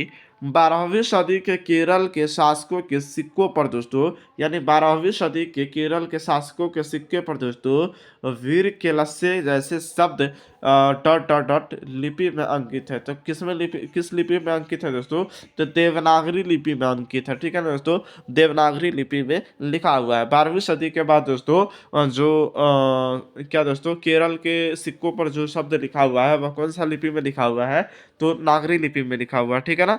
देवनागरी लिपि। चलिए दोस्तों आगे बढ़ते हैं दोस्तों। अगला सवाल आपके स्क्रीन पे है कि ईसा की 14वीं 15वीं सदी के विजयनगर के शासकों ने दोस्तों अपने लेखों की लिपि को कहा है दोस्तों। यानी कि ईसा की 14वीं से 15वीं सदी के विजयनगर के शासकों ने दोस्तों अपने लेखों को लिपि में किस लिपि में कहा दोस्तों? तो नंदी नागरी लिपि में। कौन सी लिपि दोस्तों? नंदी नागरी लिपि में, ठीक है ना। यानी option A is right answer. चलिए दोस्तों आगे बढ़ते हैं, अगले सवाल की तरफ चलते हैं दोस्तों। अगला सवाल आपके स्क्रीन पे है दोस्तों। क्या रहा है दोस्तों कि हिंदी लिखी जाती है दोस्तों तो देवनागरी लिपि में लिखी जाती है, ठीक है ना दोस्तों। हम 4:30 बजे से दोस्तों आप लोगों को क्लास करवा रहे हैं दोस्तों। तो आप लोगों का फर्ज बनता है दोस्तों कि आप लोग दोस्तों वीडियो को लाइक करें, चैनल को सब्सक्राइब करें और ज़्यादा से ज़्यादा दोस्तों हमें भी सपोर्ट करें, ठीक है ना। हम तो आप लोगों के लिए सपोर्ट कर ही रहे हैं दोस्तों। दोस्तों अगला सवाल आपके स्क्रीन पे है दोस्तों। कहा जा रहा है ना दोस्तों कि नागरी लिपि के लेखक है दोस्तों। नागरी लिपि के लेखक कौन है दोस्तों? तो गुणाकर मूले है। कौन है दोस्तों? गुणाकर मूले है। Option C is right answer हो जाएगा, ठीक है। चलिए दोस्तों आगे बढ़ते हैं दोस्तों। अगला सवाल आपके स्क्रीन पे कह रहा है दोस्तों कि भाषण क्या दोस्तों? हिंदी भाषण किस लिपि क्या दोस्तों हिंदी भाषा जो है वह किस लिपि का है दोस्तों? तो देवनागरी लिपि का है, ठीक है ना दोस्तों। Option B is right answer होगा। चलिए दोस्तों आगे बढ़ते हैं। अगला सवाल आपके स्क्रीन पे है। 10 नंबर सवाल है दोस्तों कि दोहा कोश किसकी रचना है दोस्तों? दोहा कोश किसकी रचना है? तो सरहपाद की रचना है। किसकी रचना है दोस्तों? सरहपाद की रचना है। Option A is right answer हो जाएगा, ठीक है। चलिए दोस्तों आगे बढ़ते हैं दोस्तों। 11 नंबर सवाल आपके स्क्रीन पे दिख रहा होगा दोस्तों कि रामायण की रचना दोस्तों किस भाषा में लिखी है दोस्तों? रामायण की रचना किस भाषा में लिखी है दोस्तों? तो संस्कृत भाषा में लिखी है, यानी ए इज राइट आंसर होगा, ठीक है। चलिए दोस्तों आगे बढ़ते हैं। अगला सवाल दोस्तों 12 नंबर सवाल है दोस्तों आपके स्क्रीन पर कि नागरी लिपि शीर्षक पाठ की साहित्य की कौन सी विधा है दोस्तों। नागरी लिपि शीर्षक पाठ की साहित्य की कौन सी विधा है, तो निबंध है। क्या दोस्तों, निबंध है। Option B is right answer होगा। ठीक है, चलिए आगे बढ़ते हैं दोस्तों। अगला सवाल आपके स्क्रीन पे है दोस्तों की तमिल, मलयालम, तेलुगु, कन्नड़ भाषाएं हैं दोस्तों। तमिल, मलयालम, तेलुगु, कन्नड़ भाषाएं हैं दोस्तों, तो दक्षिण भारत की भाषाएं हैं। किसकी भाषा है दोस्तों, दक्षिण भारत की भाषा है। ठीक है दोस्तों, अगला सवाल आपके स्क्रीन पे है दोस्तों कि निबंध के लेखक है दोस्तों, यानी कि गुणाकर मूल्य जो है वह निबंध के लेखक है। ठीक है, यानी option A is right answer हो जाएगा। ठीक है, चलिए आगे बढ़ते हैं दोस्तों। अगला सवाल है दोस्तों 15 नंबर सवाल है कि सूर्य नामक, क्या दोस्तों, सूर्य नामक पुस्तक किनकी रचना है दोस्तों।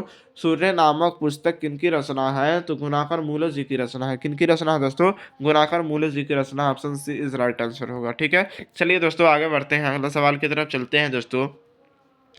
अगला सवाल आपके स्क्रीन पे है दोस्तों कि नेवाड़ी भाषाएं किस लिपि में लिखी जाती हैं दोस्तों। नेवाड़ी भाषाएं जो है दोस्तों वह किस लिपि में लिखी जाती हैं, तो देवनागरी लिपि में लिखी जाती है। किस लिपि में दोस्तों, देवनागरी लिपि में, यानी option A is right answer हो जाएगा। ठीक है, चलिए भैया आगे बढ़ते हैं, अगले सवाल की तरफ चलते हैं दोस्तों।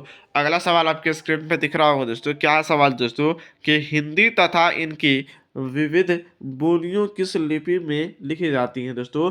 हिंदी तथा दोस्तों विविध बोलियां, यानी विभिन्न बोलियां किस लिपि में लिखा जाता है, तो देवनागरी लिपि में लिखा जाता है। कौन सी लिपि में दोस्तों, देवनागरी लिपि में लिखा जाता है। ठीक है, चलिए दोस्तों आगे बढ़ते हैं। अगला सवाल आपके स्क्रीन पे है दोस्तों 18 नंबर के विजयनगर के शासकों के लेख किस लिपि में है दोस्तों।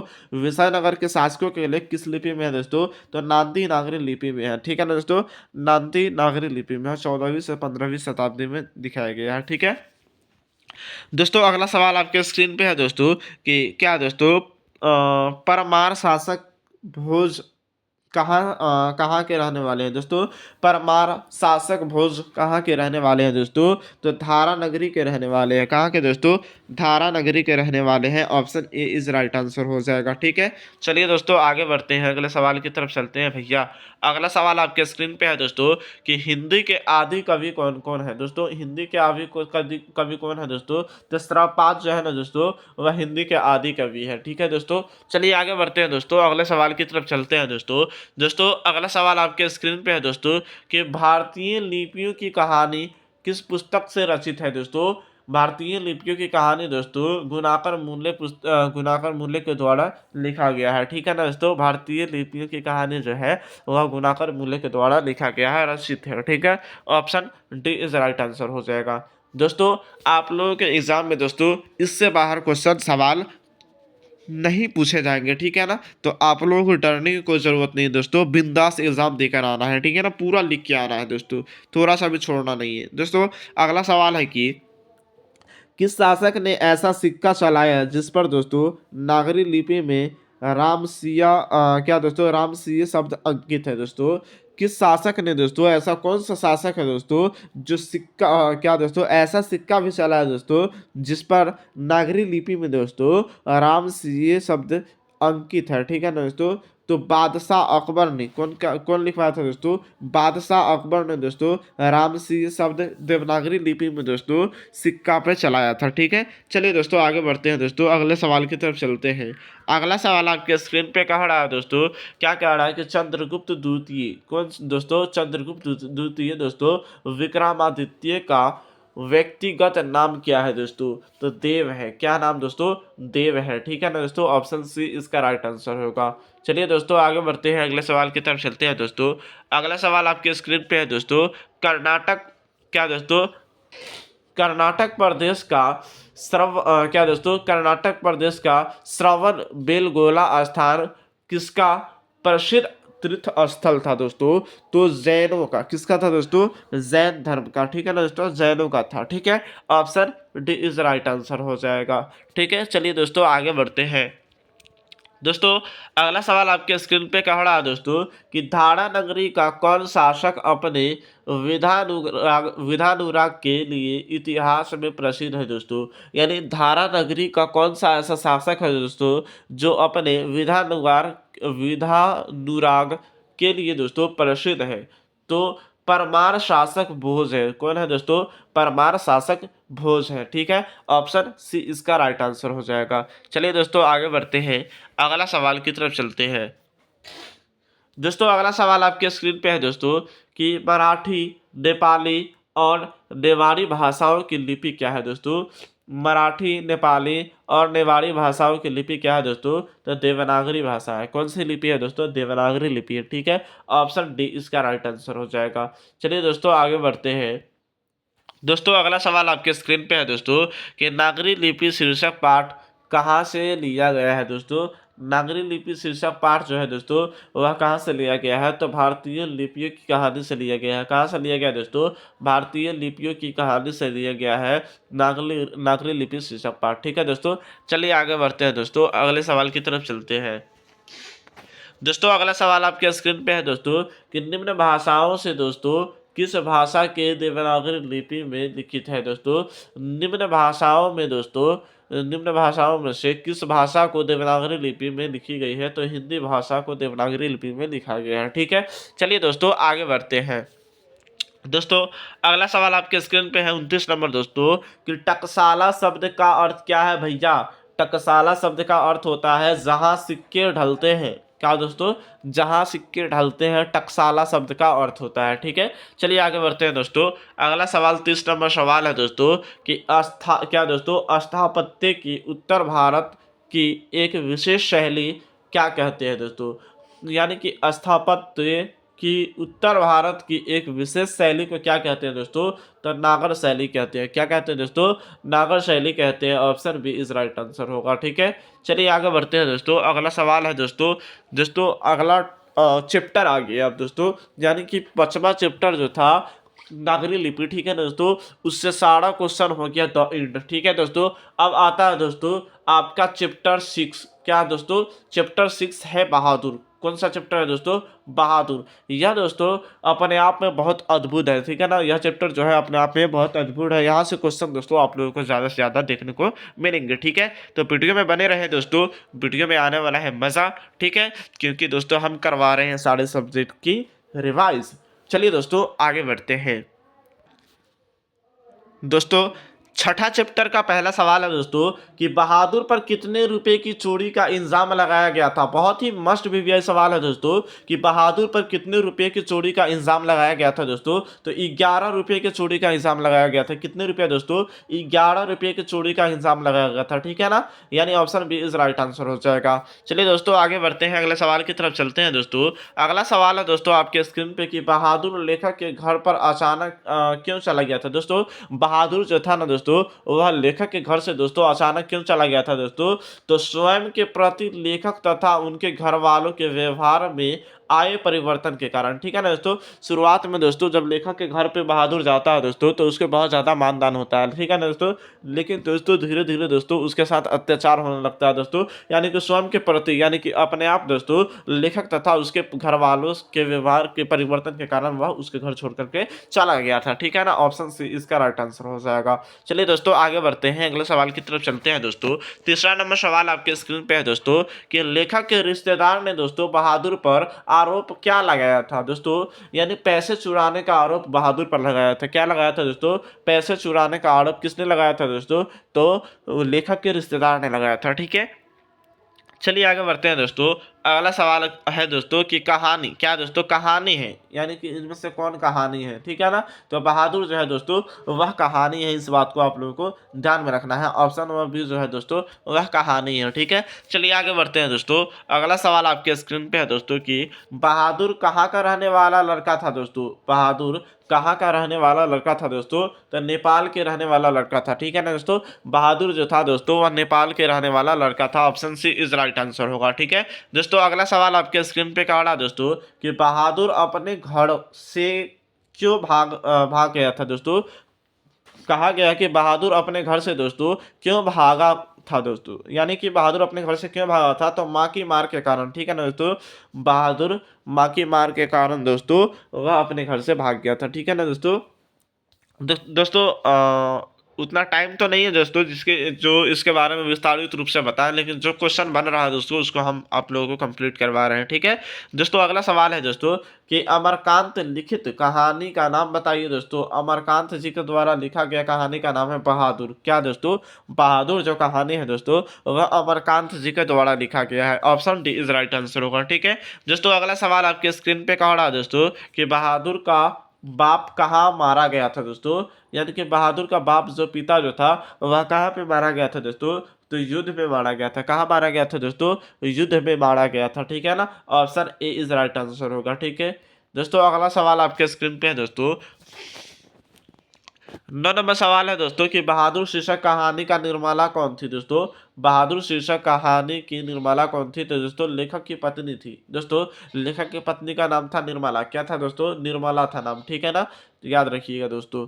चलिए आगे बढ़ते हैं दोस्तों, अगला सवाल की तरफ चलते हैं। अगला सवाल आपके स्क्रीन पे है दोस्तों कि जिंदगी और जोक। क्या दोस्तों, जिंदगी और जोक किस लेखक की रचना है। दोस्तों तो जिंदगी और जोक जो है दोस्तों वह अमरकांत जी के द्वारा लिखित है। ठीक है ना दोस्तों, जिंदगी और जोक जो है वह अमरकांत जी के द्वारा लिखा गया है, यानी option D is right answer हो जाएगा। चलिए दोस्तों आगे बढ़ते हैं, अगले सवाल की तरफ चलते हैं दोस्तों कि बहादुर को लेकर कौन आया था दोस्तों लेखक के घर पे। दोस्तों बहादुर को लेकर के कौन आया था दोस्तों, लेखक का साला जो था दोस्तों वह बहादुर को लेकर के कहाँ आया था दोस्तों, लेखक के घर आया था। ठीक है ना दोस्तों, याद रखिएगा।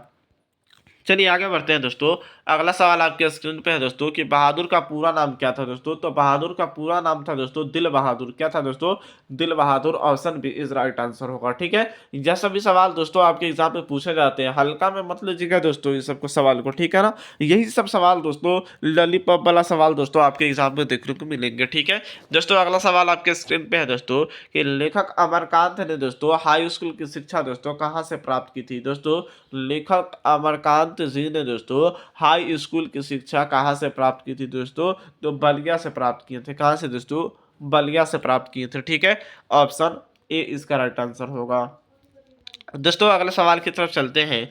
अगला सवाल आपके स्क्रीन पे है दोस्तों कि बहादुर कहाँ से भागकर आया था। दोस्तों बहादुर जो है दोस्तों वह कहाँ से भाग कर के आया था। दोस्तों तो नेपाल से भाग कर के आया था। कहाँ से भाग कर आया था दोस्तों, नेपाल से भाग कर के आया था। ठीक है, चलिए दोस्तों आगे बढ़ते हैं। अगला सवाल है दोस्तों आपके स्क्रीन पे कि बहादुर शीर्षक कहानी में दोस्तों किशोर कौन है। दोस्तों बहुत ही इंपॉर्टेंट सवाल है दोस्तों कि बहादुर शीर्षक कहानी में दोस्तों किशोर कौन था। दोस्तों तो लेखक का पुत्र था। कौन था दोस्तों, लेखक का पुत्र जो बहादुर को खूब पीटता था। ठीक है, और उससे काम भी करवाया करता था। दोस्तों आगे बढ़ते हैं, अगले सवाल की तरफ चलते हैं दोस्तों।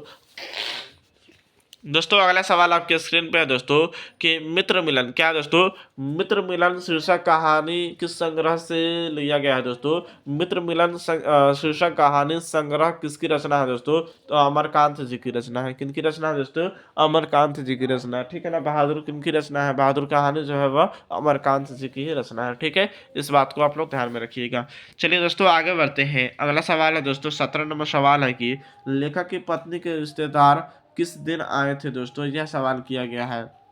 दोस्तों लेखक की पत्नी के रिश्तेदार जो थे ना दोस्तों वह रविवार के दिन आए थे। किस दिन आए थे दोस्तों, वह रविवार के दिन आए थे। ठीक है, चलिए आगे बढ़ते हैं दोस्तों। अगला सवाल है दोस्तों कि बहादुर कितने वर्ष का था। दोस्तों बहादुर कितने वर्ष का था। दोस्तों तो बहादुर 12 से 13 वर्ष का था। कितने वर्ष का था दोस्तों, 12 से 13 वर्ष का था बहादुर। ठीक है, चलिए आगे बढ़ते हैं दोस्तों, अगले सवाल की तरफ चलते हैं। दोस्तों अगला सवाल आपके स्क्रीन पे है कि बहादुर से मार खाकर भैंस भागी भागी किसके पास चली गई थी। दोस्तों यानी एक दिन दोस्तों बहादुर को भैंस चराने के लिए मिला था। दोस्तों ठीक है ना दोस्तों, तो वह ना गुस्से में आकर के किसको, तो भैंस को खूब पीटा था। ठीक है ना दोस्तों, जिसके कारण वह दौड़ कर भाग कर दोस्तों माँ के पास चले जाते हैं। ठीक है ना दोस्तों, यानी बहादुर की भैंस जो थी दोस्तों वह माँ के पास चली जाती थी, जो कि माँ दोस्तों वह भैंस से बहुत ज़्यादा प्यार करती थी। ठीक है, चलिए दोस्तों आगे बढ़ते हैं, अगले सवाल की तरफ चलते हैं।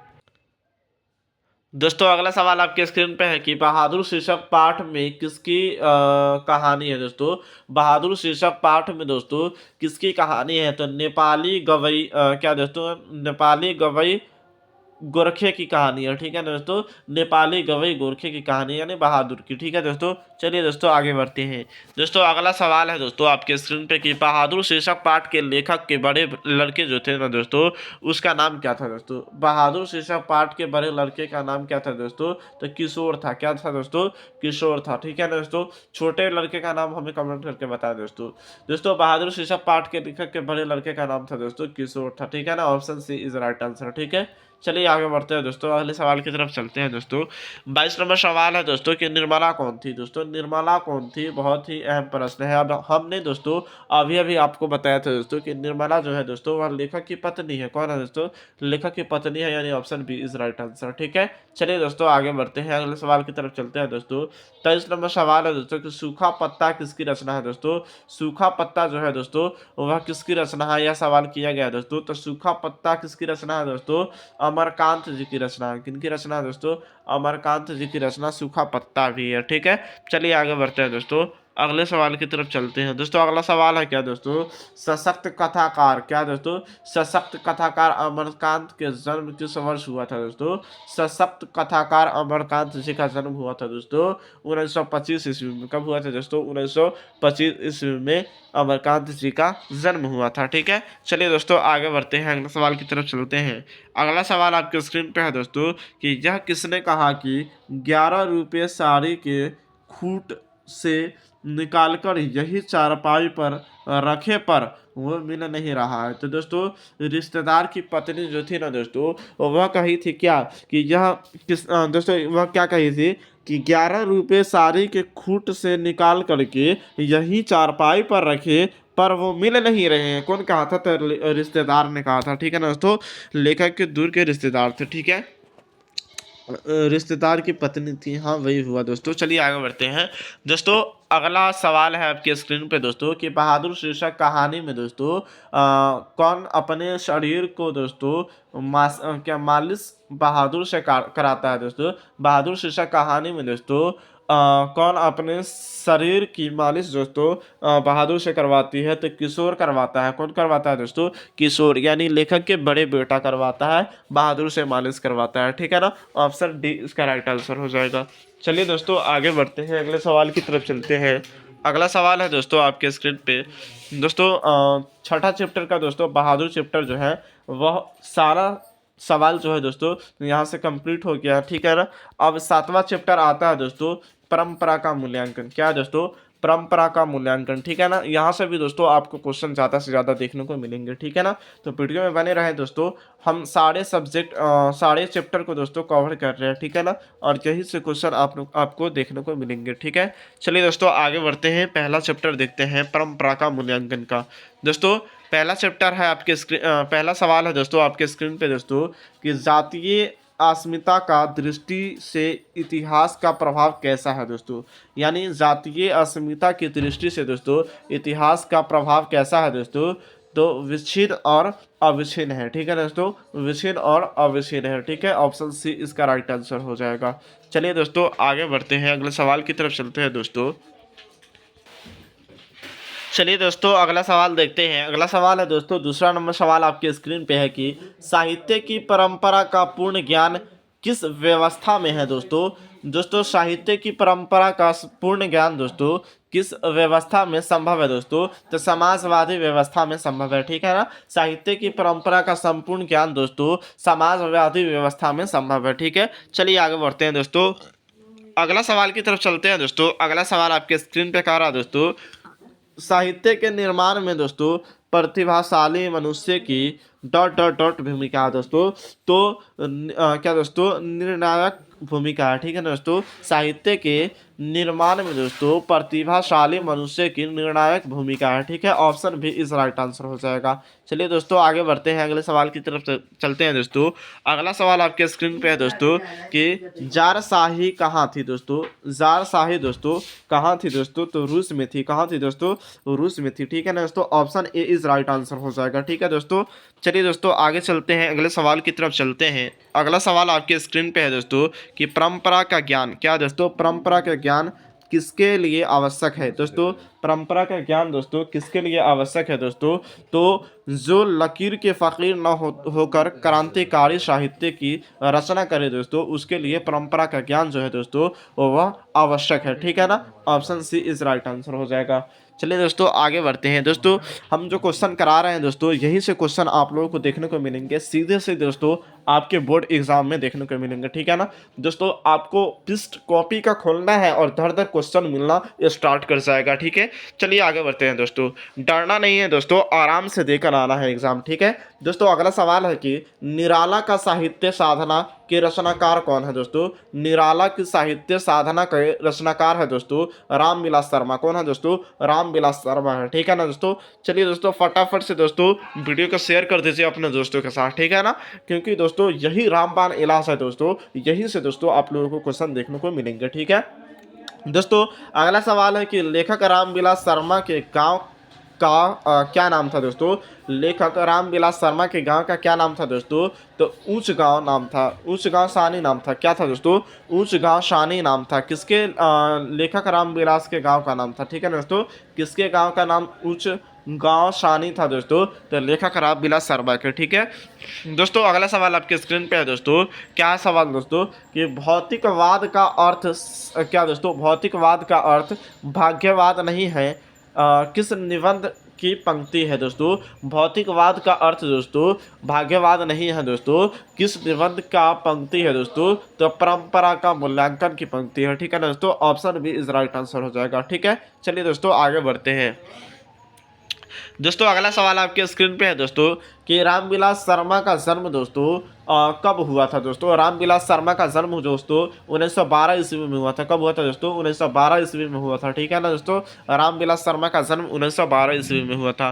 दोस्तों अगला सवाल आपके स्क्रीन पे है कि परंपरा का मूल्यांकन है दोस्तों। परंपरा का मूल्यांकन क्या है दोस्तों? तो निबंध है। क्या दोस्तों? निबंध है। Option A is right answer हो जाएगा। ठीक है दोस्तों, चलिए दोस्तों धीरे धीरे कदमों से दोस्तों हम अपने लक्ष्य की समीप पहुंच रहे हैं। ठीक है दोस्तों, अगला सवाल है दोस्तों कि परंपरा का मूल्यांकन शीर्षक पाठ साहित्य की कौन सी विधा है दोस्तों? यानी कि परंपरा का मूल्यांकन शीर्षक पाठ साहित्य की कौन सी विधा है दोस्तों? तो निबंध है। कौन सी विधा है दोस्तों? निबंध है। ठीक है ना दोस्तों, चलिए आगे बढ़ते हैं दोस्तों। अगला सवाल आपके स्क्रीन पे है दोस्तों कि लेखक रामविलास शर्मा कब से कब तक दोस्तों भारतीय प्रगतिशील लेखक संघ के महामंत्री थे रहे दोस्तों? लेखक रामविलास शर्मा जो है दोस्तों वो कब से कब तक भारतीय प्रगतिशील लेखक संघ के महामंत्री रहे दोस्तों? तो 1949 ईस्वी से लेकर के दोस्तों 1953 ईस्वी तक रहे थे। ठीक है ना? 1949 ईस्वी से 1953 ईस्वी तक। ठीक है, option B is right answer. 13 नंबर सवाल आपके स्क्रीन पे है दोस्तों। द्वंद्वात्मक भौतिकवाद मनुष्य के चेतना को आर्थिक संबंधों से प्रभावित मानते हुए दोस्तों उसकी सापेक्ष सावधानता स्वीकार करता है। यह पंक्ति किस शीर्षक पाठ की है दोस्तों? तो परंपरा मूल्यांकन, परंपरा का मूल्यांकन पाठ की उक्ति है। ठीक है, चलिए दोस्तों आगे बढ़ते हैं। दोस्तों अगला सवाल आपके स्क्रीन पे कह रहा है दोस्तों कि सामाजिक विकास क्रम में दोस्तों सामान्यतः सभ्यता की अपेक्ष किस सभ्यता को अधिक प्रगतिशील कहा जाता है दोस्तों? तो पूंजीवादी सभ्यता को प्रगतिशील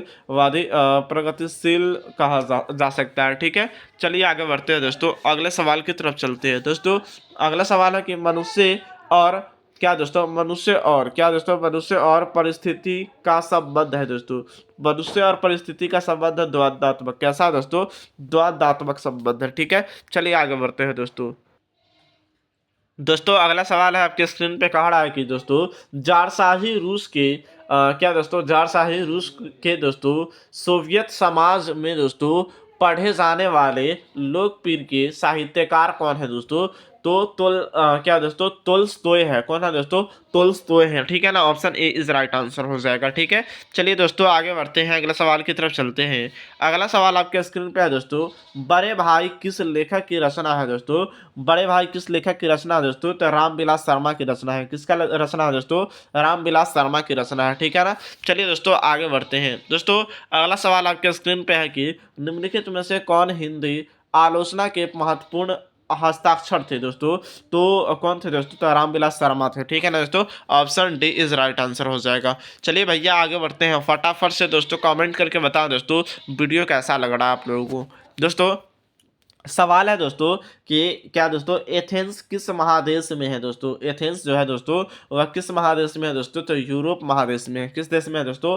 यूरोप महादेश में है। ठीक है ना दोस्तों, चलिए आगे बढ़ते हैं दोस्तों, अगला सवाल की तरफ चलते हैं दोस्तों। अगला सवाल है दोस्तों, कौन मनुष्य के संपूर्ण जीवन से संबंध है? दोस्तों कौन मनुष्य के संपूर्ण जीवन से संबंध है? तो साहित्य जो है दोस्तों वह संपूर्ण जीवन से संबंध है। ठीक है, option B is right answer हो जाएगा। ठीक है दोस्तों, चलिए आगे बढ़ते हैं दोस्तों, अगला सवाल की तरफ चलते हैं।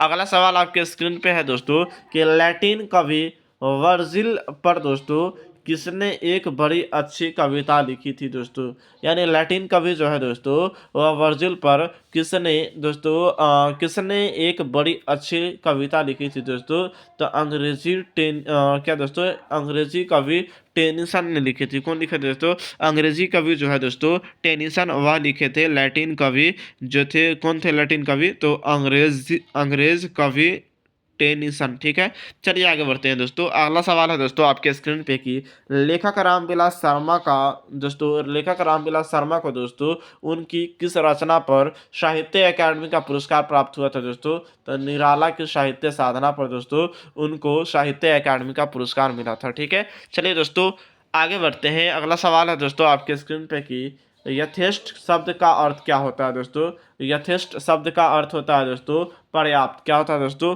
पर्याप्त होता है। ठीक है ना, ऑप्शन बी इसका राइट आंसर होगा। चलिए आगे बढ़ते हैं दोस्तों। दोस्तों अगला सवाल अगला दोस्तों चैप्टर है आपका, यहाँ पर दोस्तों 7 चैप्टर होता है द एंड। ठीक है ना दोस्तों, अब यहाँ से दोस्तों कुछ चैप्टर बच जाते हैं, लेकिन आपके एग्जाम का भी टाइम को मद्देनजर रखते हुए दोस्तों हम क्लास को एंड करेंगे। ठीक है ना दोस्तों, तो अब लास्ट चैप्टर हम लोग पढ़ लेते हैं दोस्तों, 8वां चैप्टर जीत जीत मैं निरखत हूँ। ठीक है ना दोस्तों, दोस्तों इसी में से दोस्तों आपको 40 नंबर कितना नंबर दोस्तों 30+ नंबर का स्कोर आ जाएगा। ठीक है ना दोस्तों, चलिए आगे बढ़ते हैं। जीत जीत मैं निरखत हूँ इसको देखते हैं दोस्तों। जीत जीत मैं निरखत हूँ इसका हानि इसको देखते हैं दोस्तों। ठीक है ना, चलिए दोस्तों पहला सवाल है दोस्तों आपके स्क्रीन पे कि दोस्तों जब पंजाब क्या दोस्तों जब पंजाब बिरजू महाराज को दोस्तों नहीं सॉरी दोस्तों जब पंडित बिरजू महाराज को दोस्तों संगीत नाटक एकेडमी अवार्ड मिला तब उनकी उम्र क्या थी? दोस्तों जब पंडित बिरजू महाराज को दोस्तों संगीत नाटक अकेडमी का दोस्तों अवार्ड मिला दोस्तों तब उनकी उम्र कितनी थी? दोस्तों तो 27 वर्ष की उम्र थी। कितना वर्ष दोस्तों? 27 वर्ष की उम्र में दोस्तों इनको अवार्ड मिल गया था। ठीक है, चलिए दोस्तों आगे बढ़ते हैं। दोस्तों अगला सवाल आपके स्क्रीन पे है दोस्तों कि पंडित बिरजू महाराज लखनऊ घराने की किस पीढ़ी के कलाकार थे? दोस्तों पंडित बिरजू महाराज जो है दोस्तों वह लखनऊ घराने की किस पीढ़ी के कलाकार है? दोस्तों तो 7वीं पीढ़ी के कलाकार है। ठीक है ना दोस्तों, option B is right answer हो जाएगा। ठीक है दोस्तों, घबराने की कोई बात नहीं है दोस्तों, टाइम लगेगा लेकिन अच्छा मार्क्स करके आइएगा आप लोग। ठीक है दोस्तों, अगला सवाल है 30 नंबर सवाल है दोस्तों कि बिरजू महाराज खुद को किसका शागिर्द मानते थे? दोस्तों शागिर्द कहने का मतलब होता है गुरु। ठीक है ना दोस्तों, जो टीचर होते हैं ना दोस्तों उसको शागिर्द बोला जाता है। ठीक है दोस्तों, बिरजू महाराज जो दोस्तों खुद का किसका शागिर्द मानते थे? तो पिता का। ठीक है ना दोस्तों, पिता का शागिर्द मानते थे। ठीक है, चलिए दोस्तों आगे बढ़ते हैं। दोस्तों अगला सवाल है आपके स्क्रीन पे दोस्तों कि बिरजू महाराज का संबंध है दोस्तों बिरजू महाराज का संबंध किससे है? दोस्तों तो बिरजू महाराज का संबंध है दोस्तों कथक नृत्य से। किससे है संबंध? दोस्तों कथक नृत्य से संबंध है। ठीक है ना, चलिए दोस्तों आगे बढ़ते हैं। अगला सवाल है दोस्तों आपके स्क्रीन पे दोस्तों कि बिरजू महाराज क्या दोस्तों बिरजू महाराज के चाचा का नाम क्या था? दोस्तों तो बिरजू महाराज के चाचा का नाम क्या था? दोस्तों शंभू महाराज। क्या था दोस्तों? शंभू महाराज था। ठीक है ना, ऑप्शन ए इसका राइट आंसर होगा। चलिए दोस्तों आगे बढ़ते हैं, अगला सवाल की तरफ चलते हैं। अगला सवाल है दोस्तों आपके स्क्रीन पे कि बिरजू महाराज की ख्याति किस रूप में है? दोस्तों बिरजू महाराज की ख्याति दोस्तों नर्तक के रूप में है। किसके रूप में है दोस्तों? नर्तक के रूप में है। Option A is right answer हो जाएगा। ठीक है, चलिए दोस्तों आगे बढ़ते हैं, अगले सवाल की तरफ चलते हैं दोस्तों। अगला सवाल आपके स्क्रीन पे है दोस्तों। जीत जीत मैं निरखत हूँ पाठ साहित्य की कौन सी विधा है भैया? दोस्तों जीत जीत मैं निरखत हूँ पाठ साहित्य की कौन सी विधा है दोस्तों? तो साक्षात्कार है। क्या दोस्तों? साक्षात्कार है। ठीक है ना, रसीम वाजपेयी के द्वारा लिखा गया है। ठीक है दोस्तों, जीत जीत मैं निरखत हूँ वह रसीम वाजपेयी के द्वारा लिखा गया दोस्तों, साक्षात्कार है। ठीक है, चलिए दोस्तों आगे बढ़ते हैं दोस्तों। अगला सवाल आपके स्क्रीन पे है दोस्तों। शंभू महाराज बिरजू महाराज के कौन थे? अभी अभी हमने बताया दोस्तों कि शंभू महाराज जो थे दोस्तों वह बिरजू महाराज के चाचा थे। कौन थे दोस्तों? चाचा थे। ठीक है ना, चलिए दोस्तों आगे बढ़ते हैं दोस्तों। अगला सवाल है आपके स्क्रीन पे दोस्तों। क्या दोस्तों हलकारे का अर्थ क्या होता है दोस्तों? हलकारे का अर्थ क्या होता है? तो संदेश वाहक होते हैं। क्या होते हैं दोस्तों? संदेश वाहक होते हैं। ठीक है ना, हलकारे का अर्थ जो होता है दोस्तों संदेश वाहक होता है। Option B is right answer हो जाएगा। ठीक है दोस्तों, चलिए दोस्तों आगे बढ़ते हैं, अगले सवाल की तरफ चलते हैं दोस्तों। 10वां नंबर सवाल आपके स्क्रीन पे है दोस्तों। पंडित बिरजू महाराज किस घटना क्या दोस्तों पंडित बिरजू महाराज किस घराने के वंशज थे दोस्तों? पंडित बिरजू महाराज जो थे दोस्तों वह किस घराने के वंशज थे दोस्तों? तो लखनऊ घराने के वंशज थे। कौन से घराने के दोस्तों? लखनऊ घराने के वंशज थे। ठीक है ना दोस्तों, ऑप्शन नंबर बी इसका राइट आंसर हो जाएगा। ठीक है दोस्तों, चलिए आगे बढ़ते हैं दोस्तों। अगला सवाल आपके स्क्रीन पे है दोस्तों कि बिरजू महाराज क्या दोस्तों बिरजू महाराज का संबंध किससे है दोस्तों? यह पूछा गया है, बहुत ही मस्ट बीबीआई सवाल है दोस्तों कि बिरजू महाराज का संबंध आखिर दोस्तों किससे है? ठीक है ना, तो बिरजू महाराज का संबंध जो है दोस्तों वह किससे है?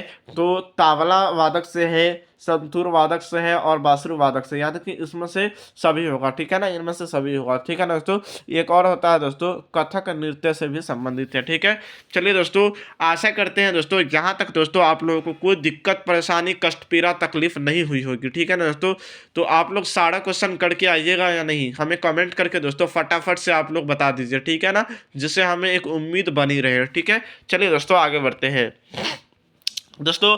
अगला सवाल है आपके स्क्रीन पे दोस्तों कि जीत जीत मैं निरखत हूँ पाठ के लेखक है दोस्तों। जीत जीत मैं निरखत हूँ पाठ के लेखक कौन है दोस्तों? तो पंडित बिरजू महाराज है। कौन है दोस्तों? पंडित बिरजू महाराज है। ठीक है ना दोस्तों, साक्षात्कार है यह पाठ की विधा। ठीक है, चलिए आगे बढ़ते हैं दोस्तों। अगला सवाल है दोस्तों आपके स्क्रीन पर दोस्तों कि बिरजू महाराज को संगीत नाटक एकेडमी अवार्ड कब प्राप्त हुआ था, यह पूछा गया दोस्तों। यानी कि पंडित बिरजू महाराज को दोस्तों नाटक एकेडमी अवार्ड कब प्राप्त हुआ था? तो 27 साल की उम्र में प्राप्त हो गया था। ठीक है ना दोस्तों, ऑप्शन नंबर ए इसका राइट आंसर हो जाएगा। ठीक है, चलिए दोस्तों आगे बढ़ते हैं, अगले सवाल की तरफ चलते हैं। अगला सवाल है दोस्तों आपके स्क्रीन पे कि बिरजू महाराज को दोस्तों तालीम क्या दोस्तों तालीम किससे मिली है दोस्तों? बिरजू महाराज को तालीम, यानी तालीम कहने का मतलब क्या होता है? शिक्षा। क्या होता है दोस्तों? शिक्षा होता है। ठीक है ना, तो दोस्तों बिरजू महाराज को दोस्तों शिक्षा किससे मिला है दोस्तों? तो किससे मिला है दोस्तों? तो बाबूजी से मिला है। किससे मिला है दोस्तों? बाबूजी से मिला है। ठीक है ना, ऑप्शन नंबर बी इसका राइट आंसर हो जाएगा। चलिए दोस्तों आगे बढ़ते हैं, अगले सवाल की तरफ चलते हैं दोस्तों। 15 नंबर सवाल है दोस्तों। गोपाल में दोस्तों सॉरी दोस्तों नेपाल में बिरजू महाराज के एक रिश्तेदार थे जिनका नाम क्या था दोस्तों? नेपाल में बिरजू महाराज का एक रिश्तेदार थे जिसका नाम क्या था दोस्तों? तो झुमकल लाल था। क्या था दोस्तों? झुमकल लाल था। ठीक है ना, नेपाल में बिरजू महाराज के रिश्तेदार रहते थे, उनका नाम था दोस्तों झुमकल लाल। ठीक है ना दोस्तों, चलिए आगे बढ़ते हैं दोस्तों। अगला सवाल आपके स्क्रीन पे है कि पंडित बिरजू महाराज क्या दोस्तों पंडित बिरजू महाराज हो गया क्या दोस्तों? पंडित बिरजू महाराज हो गया साल के थे तभी तभी दोस्तों उनके पिता का देहांत हो गया। दोस्तों क्वेश्चन को घुमा फिरा कर पूछ देता है। ठीक है ना दोस्तों, तो पंडित बिरजू महाराज दोस्तों 9.5 वर्ष के थे ना दोस्तों, तो उनके पिता का देहांत हो गया था। ठीक है, चलिए आगे बढ़ते हैं दोस्तों। दोस्तों अगला सवाल आपके स्क्रीन पे है दोस्तों कि क्या दोस्तों पंडित बिरजू महाराज का संबंध दोस्तों नृत्य की किस शैली से है दोस्तों? पंडित बिरजू महाराज की संबंध दोस्तों नृत्य की किस शैली से है? तो कथक से है। ठीक है ना दोस्तों, कथक शैली से है। ठीक है, ऑप्शन बी इसका राइट आंसर हो जाएगा। चलिए दोस्तों आगे बढ़ते हैं, अगला सवाल है दोस्तों आपके स्क्रीन पे कि जब दिल्ली में हिंदू मुस्लिम दंगे होने पर दोस्तों होने लगे तो डर के मारे बिरजू महाराज और उनकी अम्मा कहाँ चले गए दोस्तों? जब दिल्ली में हिंदू मुस्लिम दंगे होने लगे थे दोस्तों तो डर के मारे बिरजू महाराज और उनकी अम्मा कहाँ चली गई थी, तो लखनऊ चली गई थी। कहाँ चली गई थी दोस्तों, लखनऊ चली गई थी। ठीक है ना दोस्तों, चलिए आगे बढ़ते हैं। दोस्तों अगला सवाल है कि पंडित बिरजू महाराज का जन्म किस ईस्वी में हुआ था दोस्तों।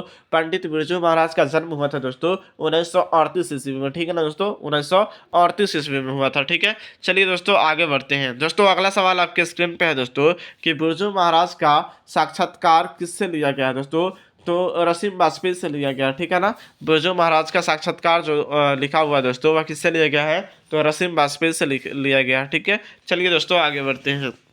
दोस्तों 21 नंबर सवाल आपके स्क्रीन पे है दोस्तों कि बिरजू महाराज का जन्म लखनऊ के किस अस्पताल में हुआ था दोस्तों। बिरजू महाराज का जन्म दोस्तों लखनऊ के किस अस्पताल में हुआ था दोस्तों, तो जफरीन अस्पताल में हुआ था। किस में हुआ था दोस्तों, जफरीन अस्पताल में हुआ था। ठीक है, चलिए आगे बढ़ते हैं। दोस्तों अगला सवाल आपके स्क्रीन पे है दोस्तों रंग कर्म की पत्रिका नटरंग की संपादक निम्न में से कौन सी थी दोस्तों, तो रसीम वाजपेयी थी। कौन सी दोस्तों, रसीम वाजपेयी थी। ठीक है, चलिए आगे बढ़ते हैं दोस्तों। अगला सवाल आपके स्क्रीन पे है दोस्तों कि पंडित बिरजू महाराज कानपुर में दोस्तों कितने साल के रहे दोस्तों।